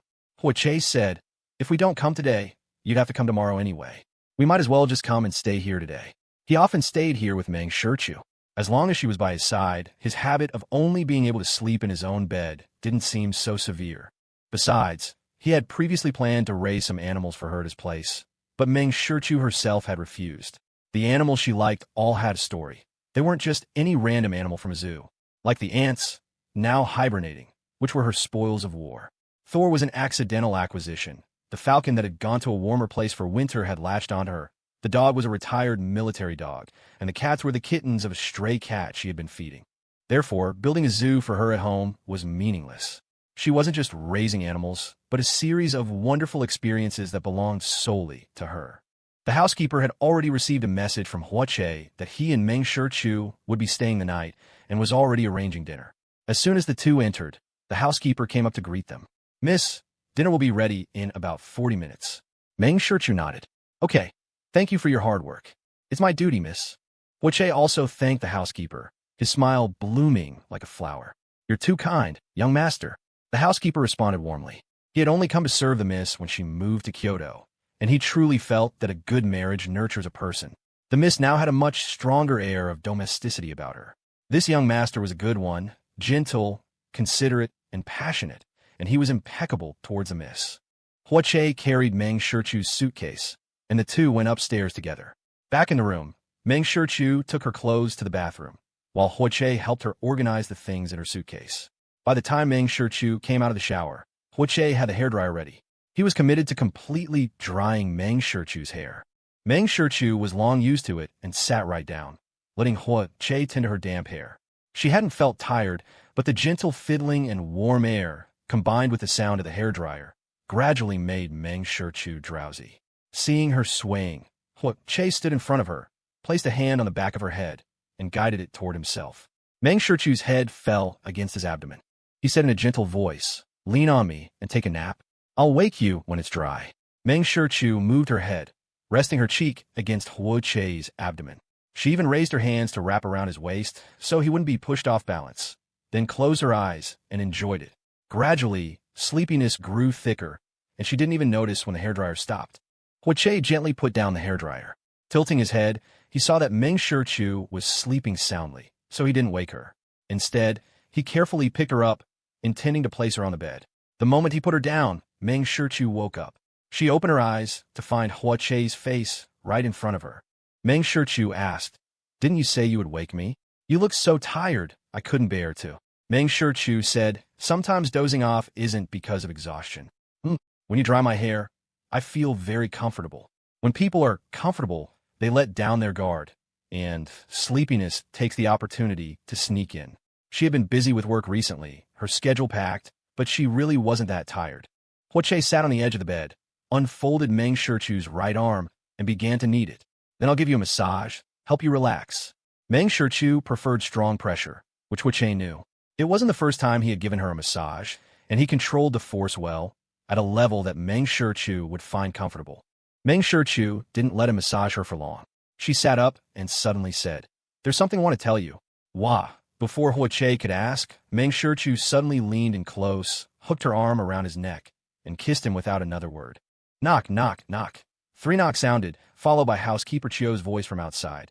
"Miss, young master, dinner is served." "Okay." Getting a response, housekeeper Chio turned and went downstairs. Inside the room, Meng Shichu was pressing down on Che, her nightgown pulled slightly open, revealing a tantalizing glimpse of skin. Having just answered the door, she propped herself up and pulled Che up as well. "Let's go, time for dinner." As she spoke, she straightened her nightgown, refastening the undone buttons. Che looked down at himself, then at Meng Shichu, and reached out to press her back down onto the bed. "Wifey, how can you be so heartless?" To stop just like that, the desire in her eyes vanishing in an instant. But he couldn't. Pinned down, Meng Shichu tilted her head up and kissed Che's chin again and again. "Fill our stomachs first." Che lowered his head and kissed her lips, extremely reluctant. Who acted like her, starting a fire whenever she pleased and putting it out just as quickly? It was too much.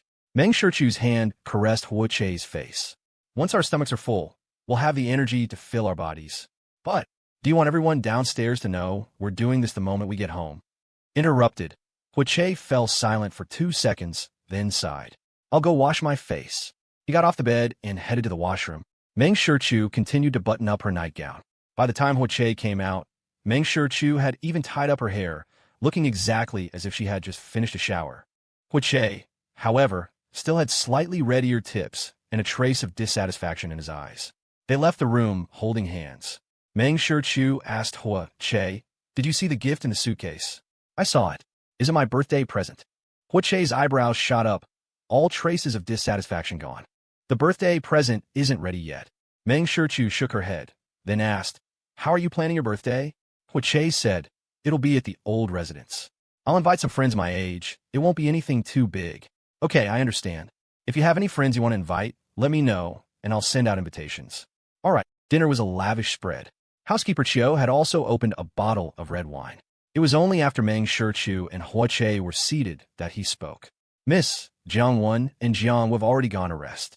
I've also told the nanny to rest. You and the young master should also rest early after your meal." Meng Shichu nodded. "Okay, Uncle Chio, you should go rest too." Uncle Chio gave a slight nod and turned to leave. Behind the villa was an annex for the housekeeper and servants. Due to their work, Jiang and Jiang Wu lived in rooms on the first floor of the main building, so they wouldn't disturb life on the 3rd floor. Meng Shichu raised her wine glass and clinked it with Che's from across the table. Seeing Meng Shichu's extremely natural demeanor, Che's ears couldn't help but turn red all the way to the tips. It seemed like everyone knew what he and Meng Shichu were going to do and had all made themselves scarce with great tact. Meng Shichu laughed and said, "Since when did you start blushing after just 1 glass? I haven't had a drink in a long time, you know that."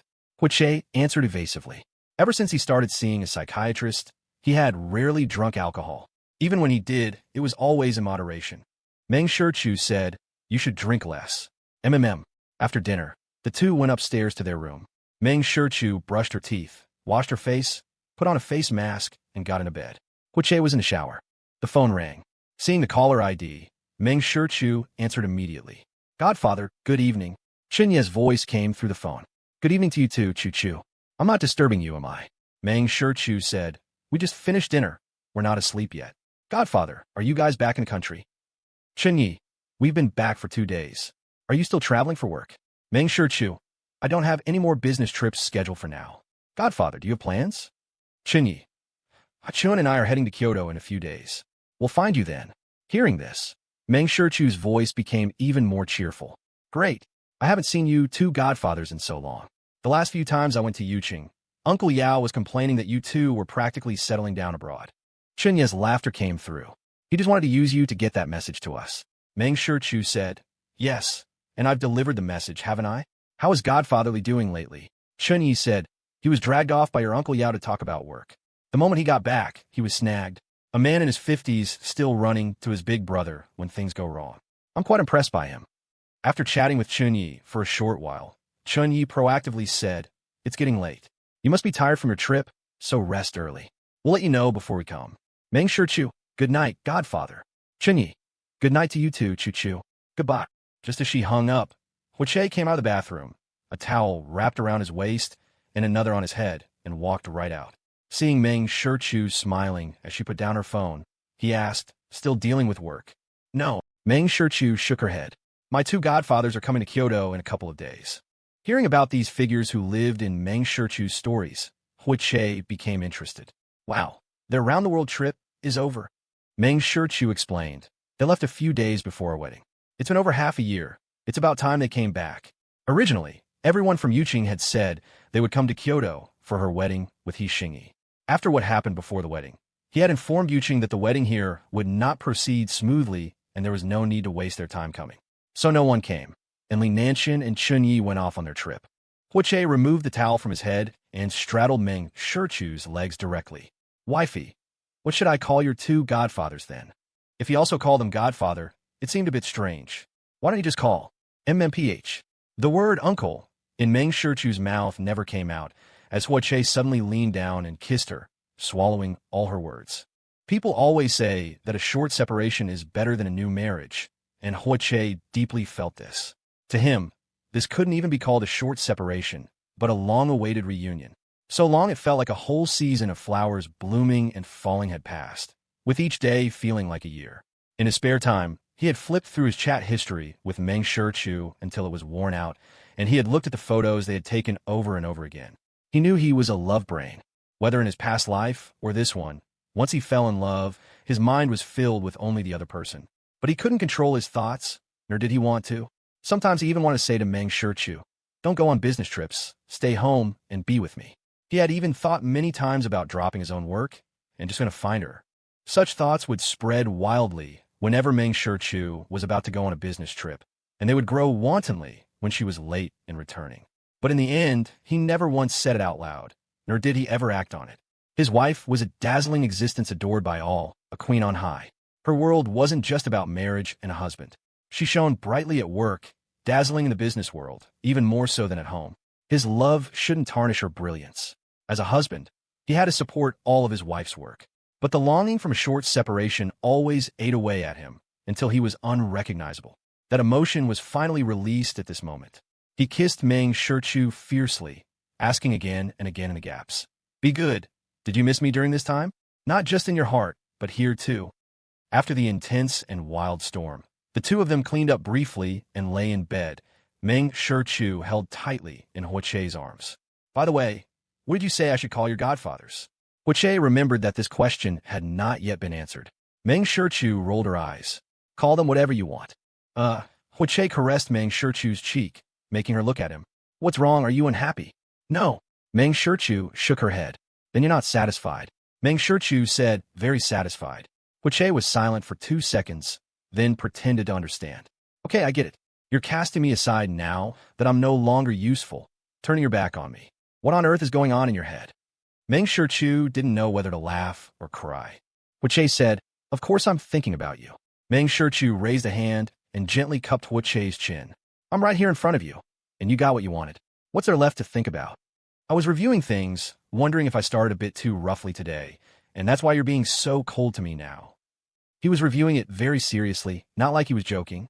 Meng Shichu couldn't help but let out a laugh, one of exasperation. Hu Chei said in a low voice, I won't be like that next time. I'll be gentler. No need. Meng Shichu's hand moved from his chin to hook around his neck. It was great. Meng Shichu tilted her head up and said without any concealment, I prefer you like that. Really? Hu Chei couldn't believe it. Meng Shichu nodded. It's true. She liked it when Hu Chei was wild with her, and she liked the feeling of him losing control. The intense contact, hot as a flame, made her emotions soar. She liked it from the bottom of her heart. Are you sure you're not just saying that to accommodate me? Meng Shichu said. In this kind of matter, neither party can just accommodate the other. Then I understand. Hu Chei completely understood. His wife was a bit min-saw, outwardly cool, but inwardly passionate. It was just that he was always so proactive, giving Meng Shichu no chance to take the initiative, so this trait of hers hadn't been revealed. Suddenly, he loved her even more. It was a work day, so Meng Shichu arrived at the company early in the morning. The office building designed by Lin Shun had been completed, and the full-scale relocation was about to begin soon. After handling some matters at the company, she went to the new office building to check on it. Jiang Wen said, there's still some equipment being installed. It will be finished in 2 or 3 days and won't affect the move. The original plan was to start moving in batches in January and handle all onboarding and handover matters within half a month. The current progress was in line with the plan. This wasn't just Lin Shun's company building. It also had a special office for Meng Shichu's own enterprises, and someone would be stationed here. This would also facilitate Meng Shichu's future work. In the afternoon, just after Meng Shichu finished a meeting, Jiang Wen followed her into the office. Miss, there's a small problem with the collaboration with Mr. Yen. Mr. Yen wants to talk to you personally. Let the project manager go. Meng Shichu said, already seated in her chair. Jiang Wen noted it down, reported some new work items, and then left the office. Near the end of the workday, Jiang Wen came in again. This time, he was holding a bouquet of red roses and carrying a box. Who's it from? Meng Shichu asked. At the end of the year, there were more gifts, unlike usual when you could guess it was from Hu Chei. Jiang Wen placed the flowers on the desk and handed the box to Meng Shichu. From Mr. Yen, Meng Shichu took it and opened it. Inside lay a dazzling diamond necklace. The diamonds were large and numerous, and the necklace's design was very intricate, like the kind many celebrities would wear on the red carpet, sparkling, luxurious, and opulent. It was clearly worth a lot of money. Meng Shichu closed the lid and handed it to Jiang Wen. Return it. Hu Chei wouldn't give her something like this. It didn't suit her. She didn't like sparkly things like this either. She thought her plain gold band on her left index finger was much nicer. Besides, diamonds didn't hold their value very well. In short, she simply didn't like it. Jiang Wen took the box and was about to leave. Wait. Meng Shichu stopped Jiang Wen and glanced at the bouquet. This too. Jiang Wen turned back, picked up the flowers, and left the room. At closing time, Hu Chei arrived. He pulled a cup of hot tea from his pocket and said excitedly, Quick, it's still hot. He fumbled to open it for her and even held it to Meng Shichu's lips. After she took a sip, Hu Chei asked again, How is it? Does the new flavor taste good? It's good. Meng Shichu nodded and even praised him. You have good taste. Of course. Would I bring something that doesn't taste good to you? Hu Chei felt that if he had a tail, it would definitely be wagging up to the sky. What husband wouldn't be over the moon after being praised by his wife? He certainly couldn't help it. Meng Shichu tidied up a bit, and they went downstairs together. Just as they stepped out of the main entrance, they came face to face with Yen Su.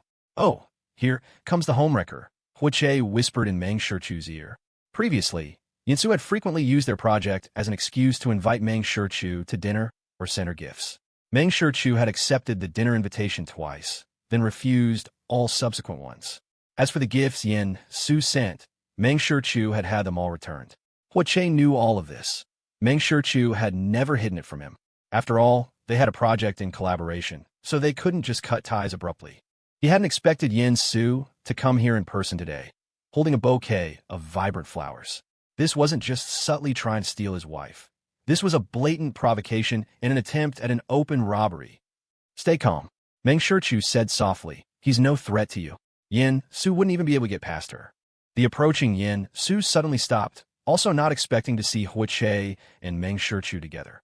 And initially, the two were holding hands. After seeing him, Che deliberately put his arm around Meng Shichu's waist, as if declaring war on him. Yin Su's brow furrowed, his eyes filled with displeasure, but it only further ignited his desire for conquest and challenge. He had looked into Meng Shichu. She was a woman solely focused on profit, who would consider benefits first in everything she did. On the point of being able to bring her benefits alone, he surpassed Che by who knows how many times. He also wouldn't believe that a woman with Meng Shichu's personality would waste her thoughts on a love brain, young master. He would make Meng Shichu see that he was her best choice. With that thought, Yin Su adjusted his mindset and continued to walk forward, stopping in front of Meng Shichu and Che. CEO Meng, regarding the project, I might need to take up some of your time. He started with the project as an excuse, making it difficult for her to refuse. Meng Shichu's voice was indifferent. Didn't I ask the project manager to discuss the details with Mr. Yin? The other party didn't take the bait, but Yin Su wasn't discouraged.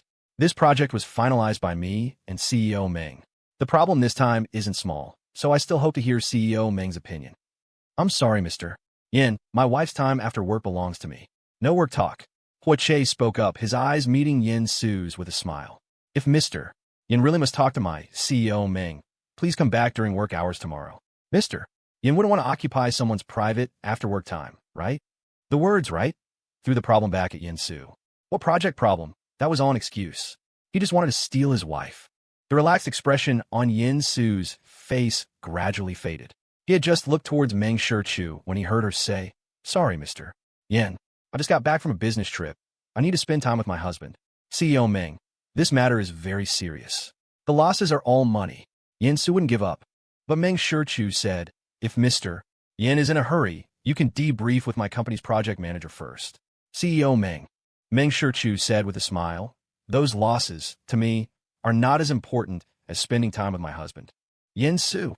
Che was so excited he nearly jumped. After he and Meng Shichu walked past Yin Su, he even glanced back. Seeing Yin Su was also looking at him, Che raised an eyebrow and mouthed two words, Shao San.